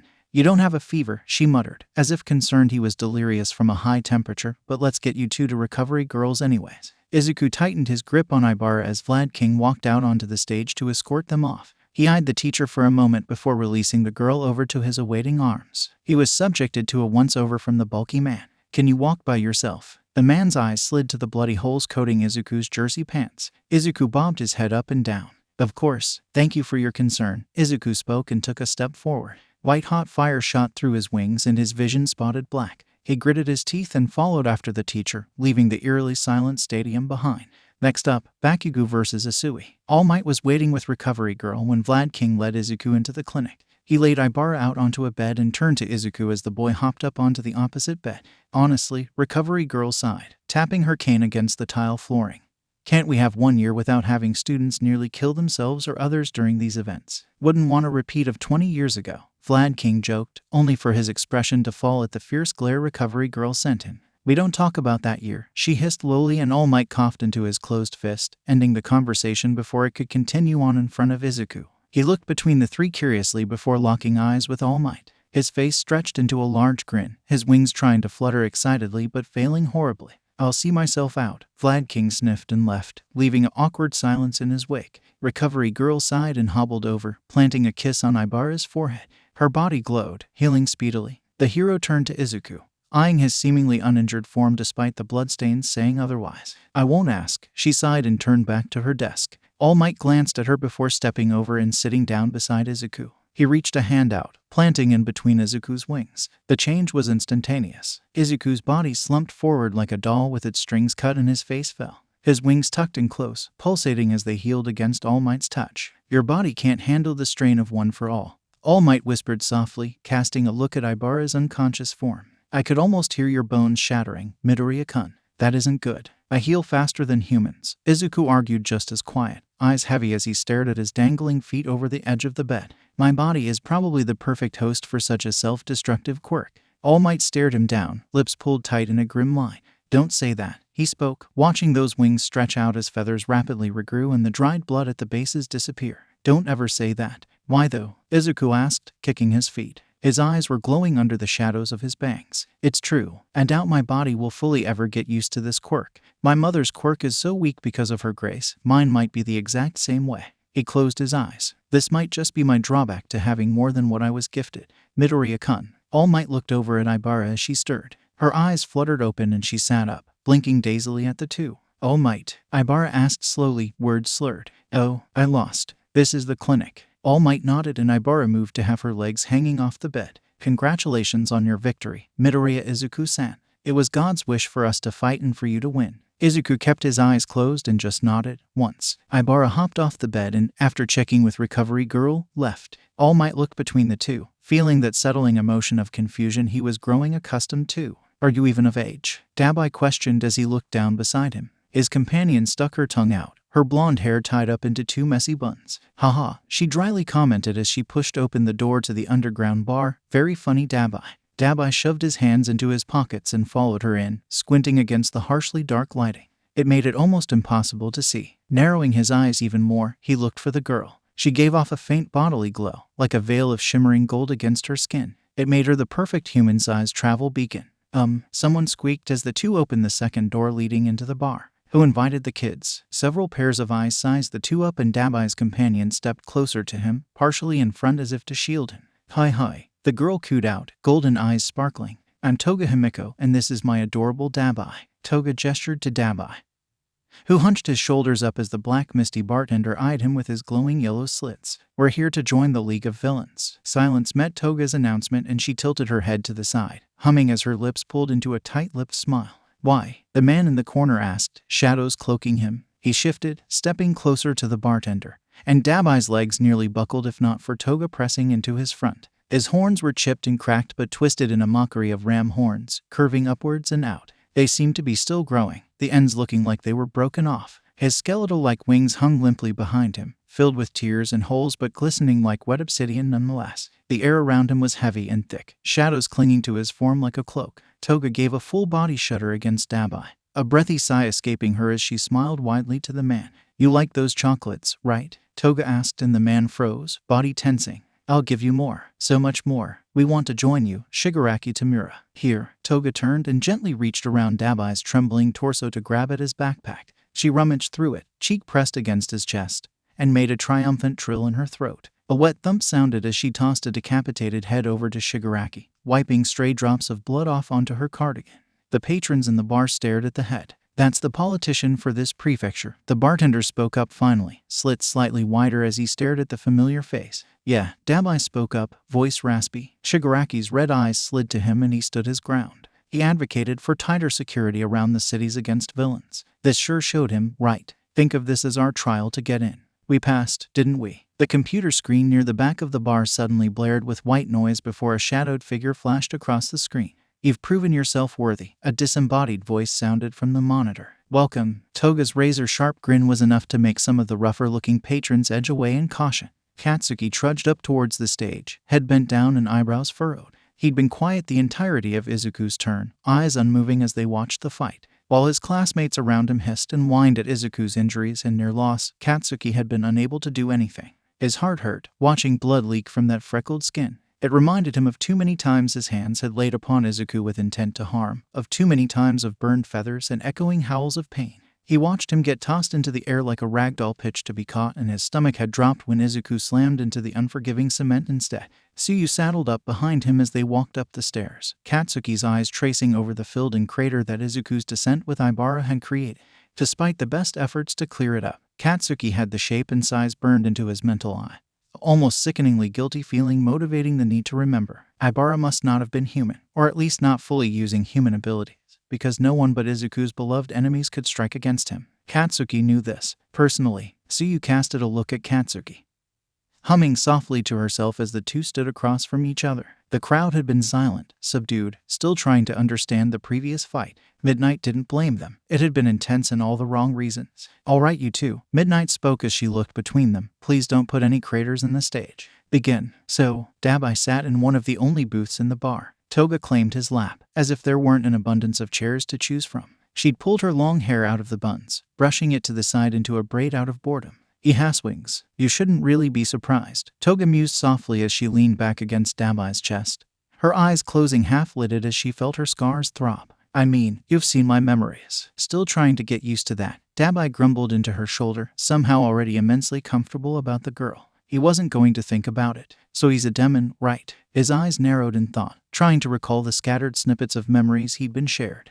Yep, Toga hummed out, nose scrunching up. An extremely malnourished one, but still one. Once I'm finished with him, he'll be as good as new. Dabai raised an eyebrow and sipped on his beer, grimacing at the taste. If it weren't for all the eyes on them, he'd have ordered a fruity wine instead of something so bitter and heavy on his tongue. You mentioned chocolates. Toga turned in Dabai's lap, taking his beer. She gulped it down, licking her lips in a way that made her fangs stand out against the lighting. Dabai looked at Shigaraki, who was staring unblinkingly at them. My own special recipe. Toga giggled, putting down the empty glass, guaranteed to strengthen him. Her eyes lit up with stars, her cheeks reddening. and then he can make Izuku-kun bloody and shred those wings up until they're nothing but bones. Dabai raised his hand. Can I have your strongest liquor? It was drowning him. An unbearable weight was dragging him down, suffocating him under wave after wave of pure anguish. Why washed through him like tiny threads crisscrossing over his flesh. His eyelids felt warm, the heat growing more intensely as the seconds passed. Why? Brother. Izuku's eyes gradually fluttered open, watering against the streaming sunlight poking through his blinds. He sat up slowly, feeling a weight pressing against his right side. He shifted his body, the weight sliding away, and he let his wings pop with a soft grunt. They sung in greeting, chiming and tinkling quietly. He drowsily looked to his right side, trying to properly wake up. Aoyama was curled up against him, snuggling into Izuku's pillow as he snorted softly. Todoroki, Shinsu, and Uraraka were sprawled out along his floor in a pile of limbs, pillows, and blankets. Uraraka's cheek was squished against Todoroki's left shoulder, drool pooling along his black nightshirt as she clung to him like a koala. Shinsu used Todoroki's stomach as a pillow, arms strewn against the teen's face as he snored. It took Izuku a minute to fully connect the scene he was staring at, and once it finally did click, his wings burst into musical bells and hums. Katsuki had, know the surprise of no one, won the sports festival the day before. Izuku had gone against Todoroki, only to quickly forfeit when he saw that even sparring with the teen was damaging his wings. Katsuki won against Tsuyu, Uraraka, and finally Todoroki, coming out as the victor. After the festival had ended, Hisashi invited the class out for barbecue, Aizawa and All Might tagging along awkwardly. Katsuki had dipped the moment school had been officially let out, making up an excuse that he was expected home. Only Izuku felt the fear and shame through his feather, the child more tense about the Midoriya senior than he let on. Ida was called away by his parents, saying a family emergency had come up. After a hushed conversation with Aizawa, the man had driven Ida to the hospital. Shiro and Denki had gotten the remaining students into a eating contest, Momo coming out as the winner with Jiru a close second. Hisashi talked to Izuku's classmates, trying to get to know them, while Inko and All Might kept trying to force more vegetables down the kids' throats. After dinner, Hisashi invited them back to their small apartment for a sleepover, ignoring Inko's concerned pout. Izuku had jumped at the idea with excitement. Aoyama had been over the moon, all but sprawling along Izuku's shoulders in barely contained joy. Apparently it was his first time being invited to a friend's house. Todoroki, not missing a chance to sleep somewhere that wasn't his home, agreed to the offer. Shinsu was roped in while Uraraka all but begged her parents to let her spend the night. The rest of the class apologized and split ways, promising to text until their next day at school. Please stop, Todoroki murmured as he rolled into Uraraka, nearly squishing her. Your wings are loud. Uraraka nuzzled further into Todoroki's warm side, giving a soft snort. Sorry, Izuku whispered softly with a wince, trying to be quiet as he crawled out of bed. He tiptoed around his friends, reaching his desk. His phone sat innocently near his mouse, blinking with an unread message. Unlocking it and opening the screen, he saw a single text message from Ida. Ida, may I see you today? It had been sent in the middle of the night, long after Izuku had fallen asleep. Typing out a quick affirmative, he slipped his phone into his sweatband pocket and sneaked out of his bedroom. He stopped at the end of the hallway, wings fluttering in confusion. Hisashi was dancing in the kitchen, headphones secured over his ears. He was mouthing the words to a song as he aggressively used a whisk to mix batter in a metal bowl. Inko was sitting in the living room, Toshinori across from her with a cup of coffee cradled in his hands. Good morning, Izuku greeted with a blink, moving to sit beside his mother. What brings you here? He looked at his father for a moment, sensing ease and amusement from the man's feather, and settled back into the cushions. He didn't seem to mind the man visiting them. Your father was kind enough to insist on me coming over for breakfast. Toshinori chuckled, looking at Izuku's wild bedhead. All Might have been the one originally invited, but he passed the invitation over to me instead. He glanced at the Midoriya senior when he spoke them, trying to make up a decent cover story. Izuku gave a convincing hum and leaned over, plopping his head down on his mother's shoulder. You all right, little one? Inko asked softly as she patiently drew her mug of coffee over to herself, not wanting to jostle Izuku with her movement. She sipped at her drink while her son's vision glazed. Had a dream, he whispered, ignoring Toshinori, who pretended to find his coffee suddenly interesting. A premonition. Inko hummed thoughtfully and her wings moved to tuck against her child, holding him close. Okay, my little angels, Hisashi yelled over the sound of his music, and Izuku flinched. Go wake up our guests for breakfast. We're going western today. Volume, sweetie, Inko chided with a laugh as her wings fluttered away from Izuku. He hopped up and all but scrambled to his bedroom. He cracked open the door, seeing Todoroki sitting up. Aoyama, Uraraka, and Shinsu were still asleep, Uraraka having scooted closer to the slumbering purple-haired teen. Good morning, Izuku greeted with a smile as he fully opened his door. Todoroki staring blankly at the floor. He blinked hard, slowly and drawn out. Uraraka snorted and shot up with a flail of her arms, blinking dazedly at the two. She turned to Todoroki when he lifted a hand. "Am I awake?" he asked, clenching and unclenching his hand. Uraraka gave him a sleepily concerned look while Izuku giggled against the door. "Where's the chocolate fountain?" Uraraka's concerned look intensified, sleep seeping away from her eyes like sand through fingers. "My mom has coffee in the pot if you want some." As if those were magical words carved in stone to summon him, Shinsu shot up into a sitting position. His bloodshot eyes glazed unseeing past Izuku while everyone awake in the room just stared at him. "Coffee. I need it in my veins." Now, Shinsu crawled onto his hands and knees before stumbling to his feet, shoving past Izuku. Todoroki seemed to wake up properly in the time it took Shinsu to imitate the girl from Ju-on. He stood up and stretched, letting his shoulders pop. "Morning," Uraraka greeted, Todoroki holding a hand out for her. She grabbed it, letting him steady her as Aoyama gave a soft groan. He sat up elegantly, flicking his blonde hair out of his face. He looked as immaculate as usual, sparkles floating around him. "My dad says breakfast is ready. Yagi-san is here too." Izuku smiled and Uraraka beamed, moving a hand to comb through her hair. She slipped past her friend, Todoroki and Aoyama following after her. Izuku followed after them, smiling brightly at the entire scenario. Hisashi had set the table, and Ko fluttering about as she loaded piles of food up on Toshinori's plate. The man looked uncomfortable as Uraraka, Aoyama, and Todoroki moved to help set out glasses of drinks for everyone.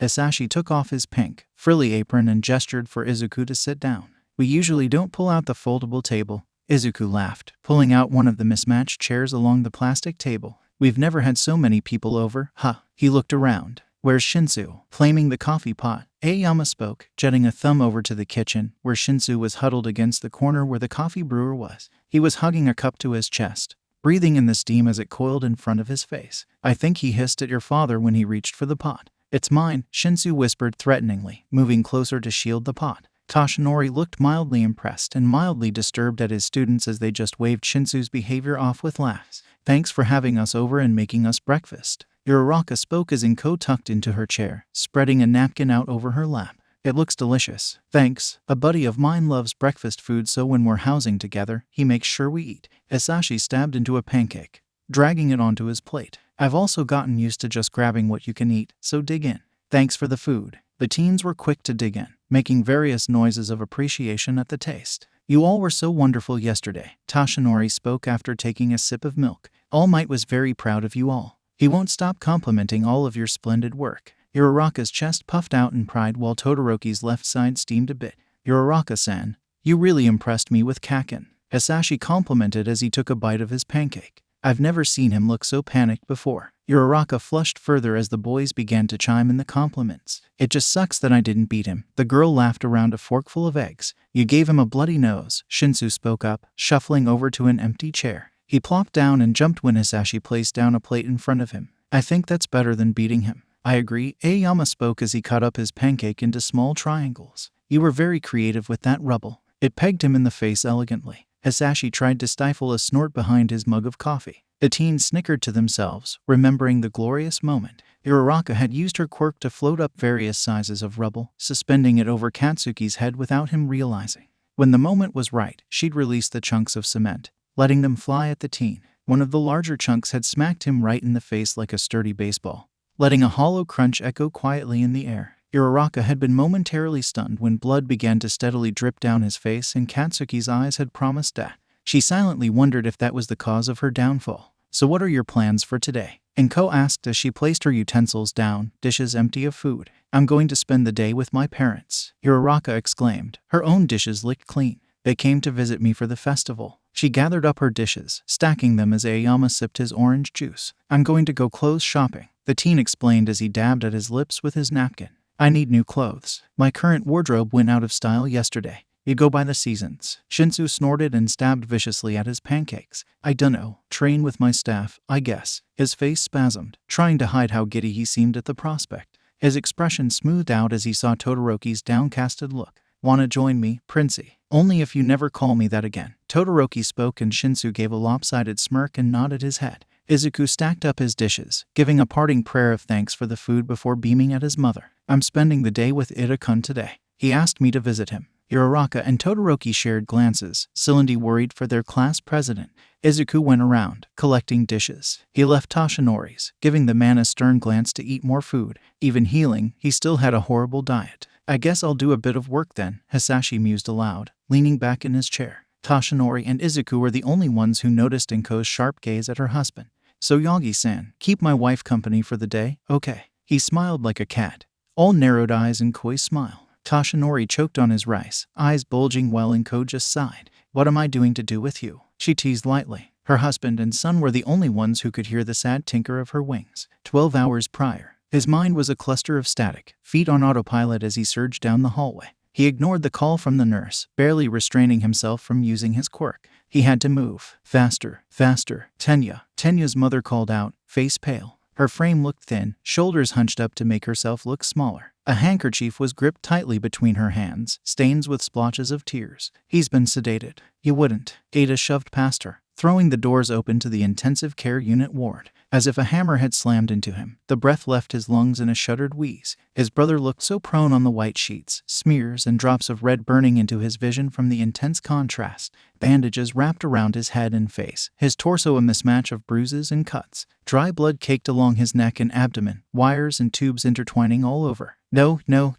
Ada didn't hear his mother. He didn't hear the doctors, or the nurses, or anyone. He reached a trembling hand out, tears streaming down his face. Nyai-san, Ada choked out, his surroundings melding together as Tensei cracked open his uncovered eye, the brown covered in a murky, glossy film. I'm sorry. Tensei blinked slowly, a single tear trickling down his cheek. Tensei's eyelid fluttered and his fingers twitched. Ada looked at the monitors as they began to beep, the noise shrill and alarming. It's okay, a nurse soothed as she gently took Ada's hands, letting them clasp around Tensei's immobile hand. His heart rate just went up. We've done all we could right now. I'll go grab you a chair, okay, sweetie. She left, leaving Ada to stare at his brother. This couldn't be his brother. His brother never looked so fragile. His brother had never lost a fight, lost to a villain. His brother was a hero. His hero. His brother was his beacon of light, his aspiration and his role model. What happened to him? His voice sounded distant, cracked and soft. The nurse, back with a chair, guided Ada down and touched his head for a moment.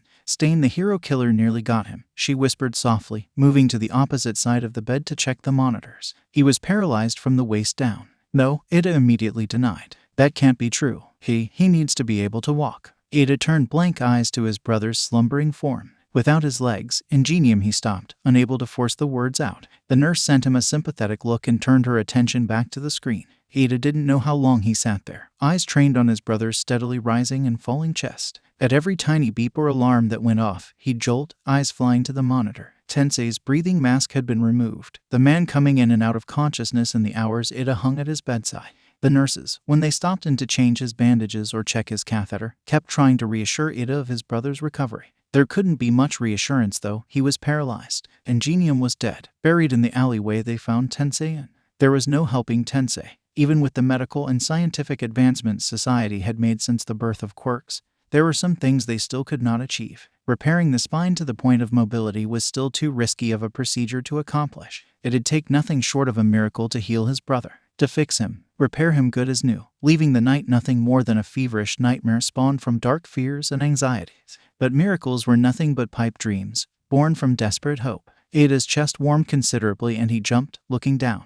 His feather glowed, pulsing a soothing hum of comfort into his body. He stared. His feather, a miracle. His feather, a miracle. Like a breath of fresh air, his mind clicked into place. He had an answer. It was literally staring him in the face. His was friends with a literal miracle worker. Angels were known for healing those who needed it. Angels were those who could weave through the doubt and grant proof to hope and wonder. He had a guardian angel protecting him. Surely that protection could be shared, especially if it were for something like this. But what if it didn't? The thought slammed ice through his veins. What if he couldn't heal Tensei? What if those angelic abilities only did so much, for so little, and there was none to spare for Tensei? What if Ada was just riding on empty hope, on heavy desperation for something that may or may not happen? Before he can second-guess himself, his cell phone is out and a message to Izuku is typed up. His thumb hovered over the send button, heart stuttering in his chest. What if he says no? What if he can't? Tensei would be stuck like this forever, a hollow husk of a man destined for greatness. Steeling himself, he pressed send.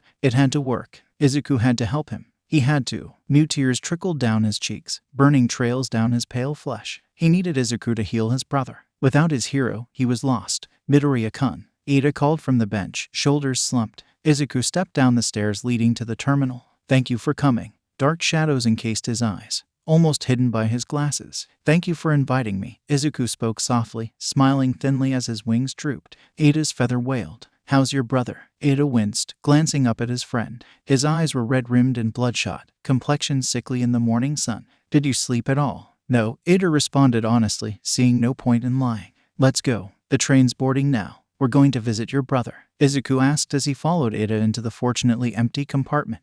The two found 2 seats near a window and settled down, Ida's head thumping back against the glass with a bone-deep exhaustion. Yes, he's in the hospital, Ida confirmed and closed his eyes tightly, lips thinning out. Izuku looked down at his intertwined hands, clenching them tightly as his wings tinkered faintly. Deep, bottomless sadness soaked Ida, drowning the feather in his agony. It hurt Izuku to feel it and not be able to permanently relieve it. Why me? Why what? Izuku looked over to his friend, a chill settling along his shoulders. The sunlight reflected off Ida's glasses, hiding his eyes. Why am I one of your soulmates? I don't get me wrong, it is a very humbling honor, but I'm just. Why me? Something thick and sharp formed and stayed in the center of his chest as he heard the words, and he looked away from his friend, trying to take a proper breath. I can't answer that, Ida-kun. Izuku's eyes burned, prickling and feeling swollen against their sockets. I don't have an answer for that. I'm sorry. What he does isn't up to us knowing or understanding or even questioning. He swallowed, his mouth layered with cotton to trap and keep his saliva uncomfortably hanging along his throat.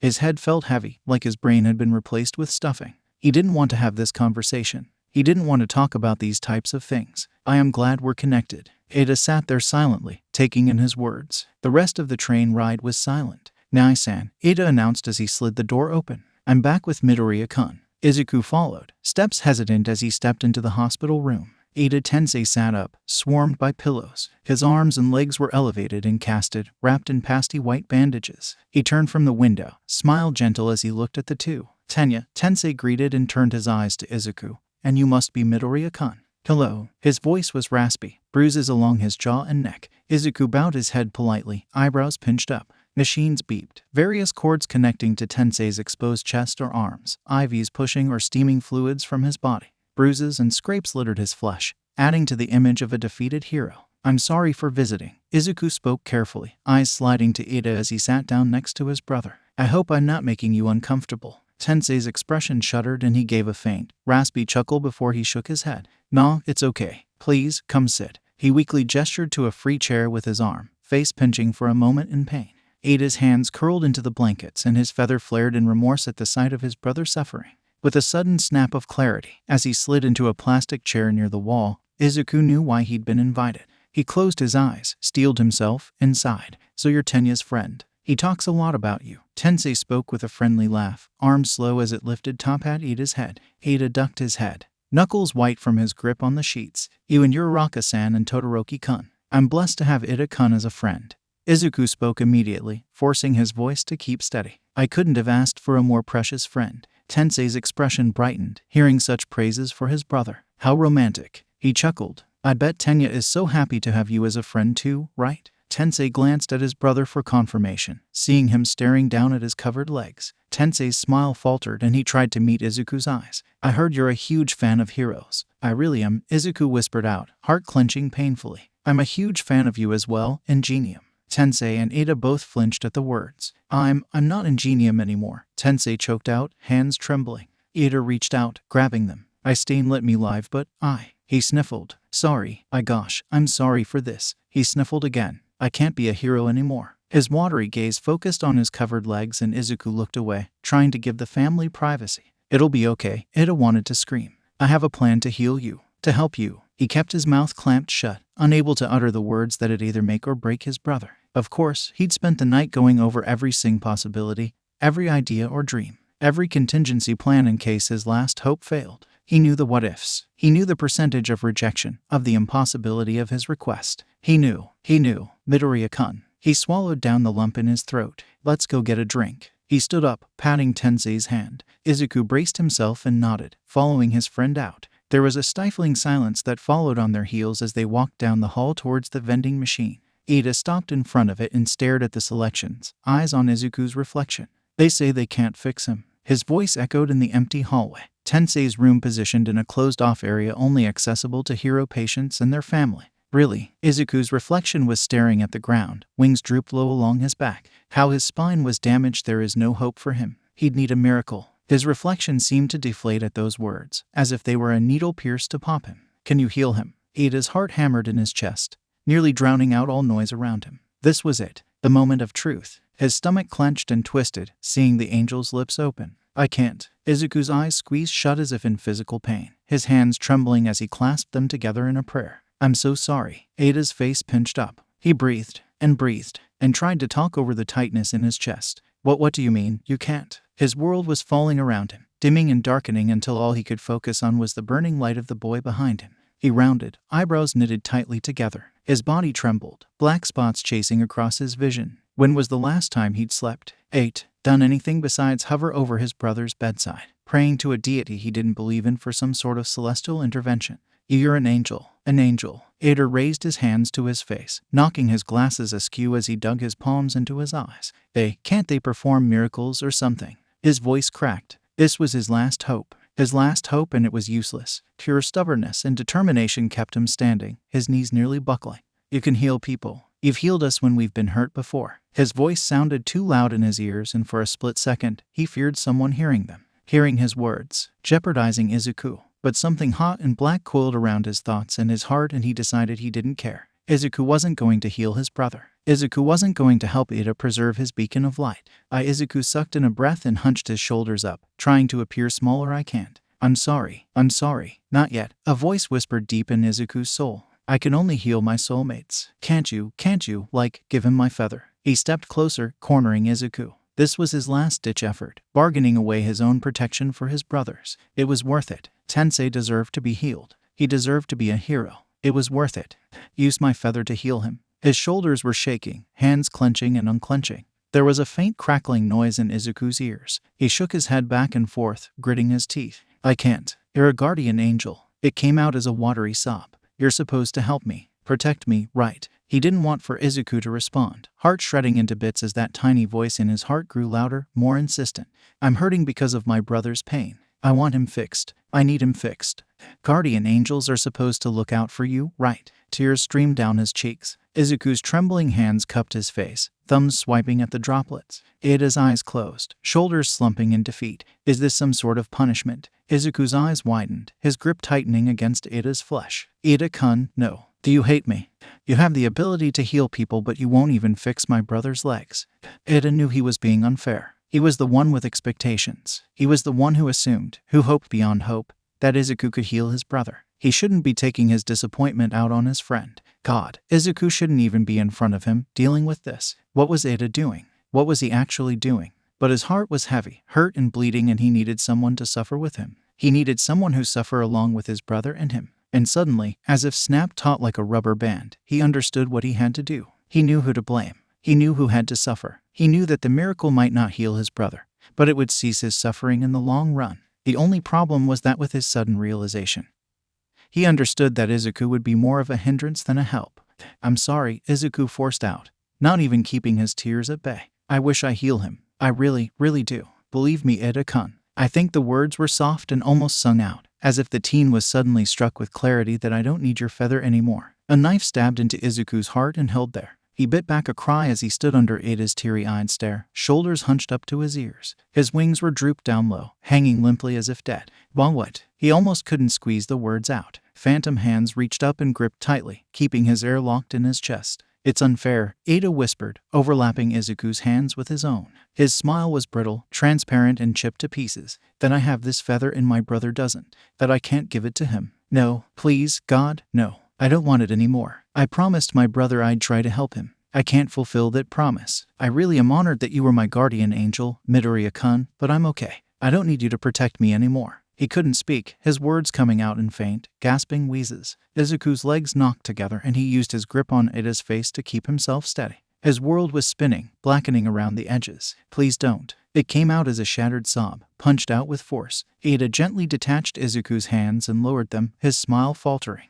I'm giving you back your feather. Ida knew he was being unfair. Ada knew that Izuku didn't deserve any of this, but sometimes the paths one chose weren't always the easiest. Unbeknownst to Ada, the feather nestled under his short turned black, brittle and cracked. It disintegrated like sand blowing away in the wind, disappearing without a trace. Ada turned his back to Izuku, not seeing him slump to the floor. He rounded the corner. If he looked back, he'd see black thick, sludge-like ooze leaking from his nose and eyes as his nails dug into his chest. If he'd looked back, he'd have seen those pain-like wings bleed black like the darkest night. Black, thick goop dropping onto the floor around him. The ground around him sizzled when it made contact and he gasped for breath, curling tighter into a ball. Ida-kun, Izuku sobbed out, the fluorescent light above him flickering vigorously. Shadows stretched and curled around him, reaching but not quite touching. I'm so sorry. YWOUCH. Mina scrambled, clawing at her neck where her feather hung. Beside her, sprawled on her bed, Momo, Jiru, and Hagakure did the same. What's happening? Why is my feather black?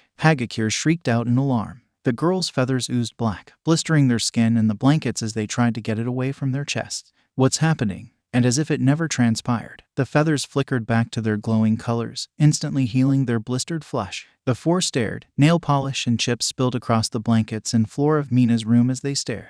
What the heck? Jiru breathed, touching her feather. It pulsed once, as if apologizing. Yoraka toweled her hair, idly looking over her hair accessories. Her hair wasn't long enough yet to tie back into anything remotely neat, but she still liked to collect the cute hair bows or ribbons for when her bob grew a few more inches. Facing her reflection, she frowned at the reflection of her feather resting on the sink beside her. Looking down at it, she saw it leaking black, smoking guck towards the drain. Her mouth parted, hands hovering over her hair. The towel dropped into the sink, the edges burning away once they touched the black goop. And then it was gone, leaving nothing but a ruined towel and a pulsing feather. She hesitated, poking the feather. Warm and something she couldn't quite place entered her, nestling into her chest. She frowned, cupping the feather. Deku-kun, she whispered into her bathroom. The feather thrummed. I'm at, like, 10%. Can you hook a brother up? Zero held his phone out to Kaminari, who grumbled but took the offered device anyways. He took the charger cord, biting into the other end. The phone lit up, showing a charger symbol. Dude, that's awesome, Kirishima laughed. Katsuki grumbled as the four wandered down the streets towards the local arcade.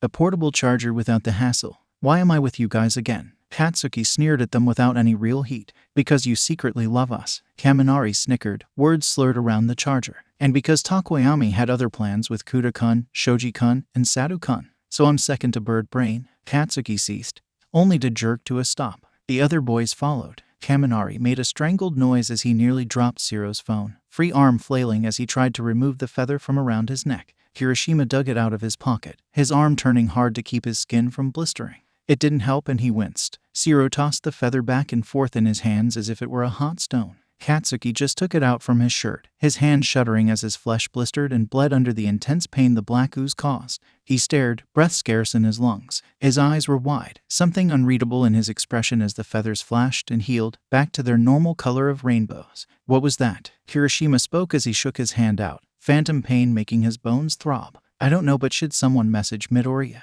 Zero asked, hesitant to put the feather back around his neck. This was because of him, right? No shit, Sherlock, Katsuki hissed out, hands trembling as his lips thinned out. Fucking shitty Deku. I thought you were shopping. Shinsu spoke as he ducked a laser beam, using the staff as a launching pad to fling himself into the air. He twirled it, smashing it into a side of a pillar of ice that shot up. A flare of fire followed and he tucked and rolled, dodging it. My favorite store isn't open for another hour, Aoyama spoke, gesturing to his mountain of shopping bags. This was just some light shopping. Shinsu and Todoroki paused, staring at the bags. Light shopping, Todoroki panted out, eyes squinting. What do your parents do? They're in the politics scene, Aoyama spoke with a wave of his hand. Shinsu snorted. You've got a maid too. What, your dad a minister or something? Aoyama's smile froze and the two boys raised eyebrows. Close, Aoyama finally relented, fiddling with his blonde locks. Anyways, let's. The three boys hissed, Todoroki falling to his knees as he instantly shoved a layer of ice over his chest. The feather froze over, trapped in a block of frozen black. Shinsu and Aoyama had no such luck and Aoyama whined about his ruined blouse. It's Midoriya-kun, Shinsu gritted out after the feathers flashed and healed them. Todoroki unfroze the feather and exhaled, gently stroking a finger down it. Is he hurt? Todoroki frowned at the feather. I don't know. Want to call him? His phone is turned off, Aoyama spoke, phone already pressed to his ear. He had a frown tight on his lips. Should we go over? Maybe. Shinsu looked down at his phone as it chimed. Todoroki raised his as well, seeing a group message from their class. Momo, did anyone else's feather freak out? Kaminari, ooh yeah. What was that? Bakugo hightailed it home after it happened. Is Midoriya okay? He isn't answer his phone. Uraraka, I was going to go over to see if he's okay. I'm worried about him. Ida-kun isn't answering either. Aoyama, Shinsu, and Todoroki looked at each other. Let's go, Aoyama spoke, scrambling to grab his bags. Izuku didn't know how long he sat there. Time slipped past him in a dull blur. A shadow fell over him, barely registered until a figure crouched down to his level. Hey kiddo, Hisashi whispered, hands hovering along his sides. I'm going to pick you up, okay? His hands were gentle as they gathered Izuku up, cradling him to his chest as he stood. Dry black stains caked along Izuku's cheeks, smeared along with the trail leading from his nose. His wings hung limp, unresponsive. Instead of the radiant mix of rainbows and the luminescent hues, they were solid and gray, splotches of black splattered without pattern along the layers of feathers. He let his head rest heavily against his father's shoulder, body like a ragdoll. Let's go home, okay? Hisashi's voice was a whisper as he walked through the halls, finding a stairwell exit. He took his time going down the stairs, being careful not to jostle Izuku. Inko called me sobbing, freaked me out until my feather reacted. My poor baby. He angled his head, pressing a kiss to his child's head. Don't worry, Daddy's going to take care of your problems. Darkness crept in and clung to Izuku, pulling him back. Consciousness left him and he had time to hear Hisashi activate his Bluetooth earpiece. Toshinori looked up as the door opened, Inko flying to her feet in an instant.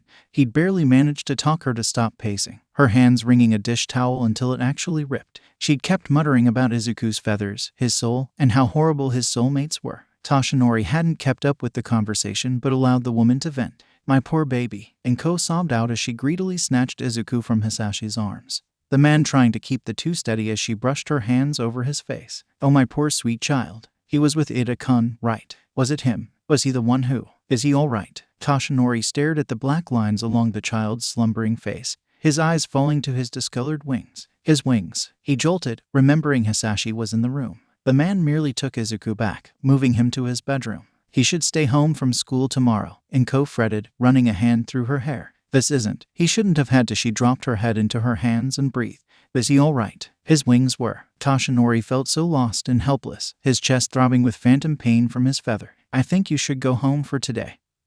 Hisashi spoke up, leaning against the wall of the hallway leading to the rooms. Please. Toshinori looked between the two before slowly nodding, understanding he was only going to be asked politely once. Hisashi saw him out with a smile as fake as plastic and closed the door on his face, barely giving the man a chance to ask one last time if his protege was okay. Toshinori stared at the closed door and bowed his head. We tried to visit him but his dad turned us away, Uraraka explained to their classmates the next morning. Forehead creased as she kept glancing at the classroom door. Said everything was okay. Think he'll show up to class today? Takoyami asked with a tilt of his head. Eyes narrowed. The students kept glancing at the door, jumping every time another classmate walked in. I don't know but I hope he's okay, Jiru spoke, Jake twisting around her finger in a way to show her anxiety. Hatsuki, slumped against his desk, merely growled at the surrounded students. The door slid open and Ida walked in, eyes downcasted. He moved quickly to his desk, sitting down. His friends looked at him before moving over to him, worry on their features. Hey Ida-kun, is your brother okay?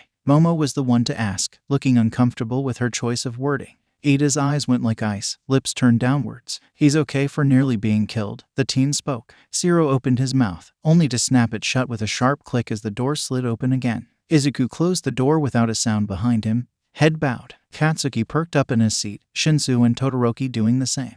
The angel's wings were tucked up tight, the colors darker shades of the rainbow. Streaks of gray and black littered the layers, looking like scars. He moved to his desk, feet dragging. He plopped down, not looking up at his classmates. Hey Ida-kun, did your feather act weird yesterday too? Kaminari asked, leaning against Uraraka's back as he peered at the teen. Only noticed by Aoyama, Todoroki, and Katsuki, Izuku's shoulders flinched minusculely. Ida blinked, his tense expression washing away into one of genuine confusion. Feather. The class stilled at once, Katsuki's head snapping to the glasses-wearing teen in barely concealed fury. What are you talking about? What feather? Is this some new joke? A meme. Todoroki was the one who broke the silence, pointing wordlessly at Izuku. His wings. What are you? What wings? Ida's eyebrows furrowed down. Is this some sort of joke to cheer me up? Guys, I'm fine. My brother is going to make a steady recovery. Dark green, almost black, eyes peered over through bangs. Izuku's hands digging into his pant legs. Hiroshima frowned, rubbing at the back of his head. What do you mean? You're Ada-kun. Izuku spoke up softly, voice flat and empty. It's a new prank. Don't fall for it. Chairs scrapped as Katsuki slammed his palms down on his desk, setting off tiny explosions. He was snarling at Ada, red eyes wild in rage. You fucking piece of.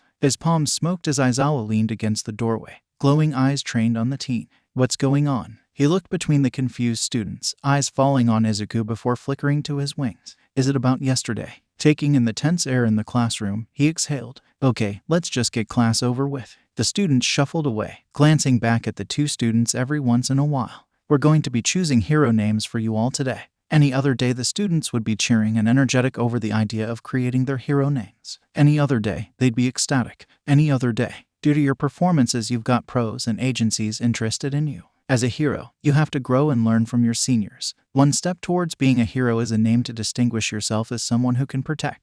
Because of that, you'll be creating names and gaining some real-like experience. A pause. Well, besides already dealing with dangerous villains, you'll be working with pros as a part of training. But before that, you've got to come up with something to call yourselves. It burns your path towards being a hero. Don't take it lightly. Well said. Midnight greeted as she entered the classroom, blowing a kiss. I'll be helping you all come up with names for yourselves. You have 15 minutes. Take these boards and markets and pass them out. The students did as instructed and she started a timer, humming to herself as the kids bent over their boards. Izuku stared down at his blank board, thoughts muffled under the soft hymn his wings were singing to him. They were soothing him, calming his soul down from the cluster of emotions and thoughts trying to bombard him. Around him, his classmates jumped up and presented their names, the speed of which they were determining their paths alarming. Besides Katsuki, whose violent suggestions kept getting rejected, only Izuku and Ida were left. Ida looked like he was in pain, not that Izuku could tell anymore, agonizing over his choice, deciding to distract himself from his painfully blank board.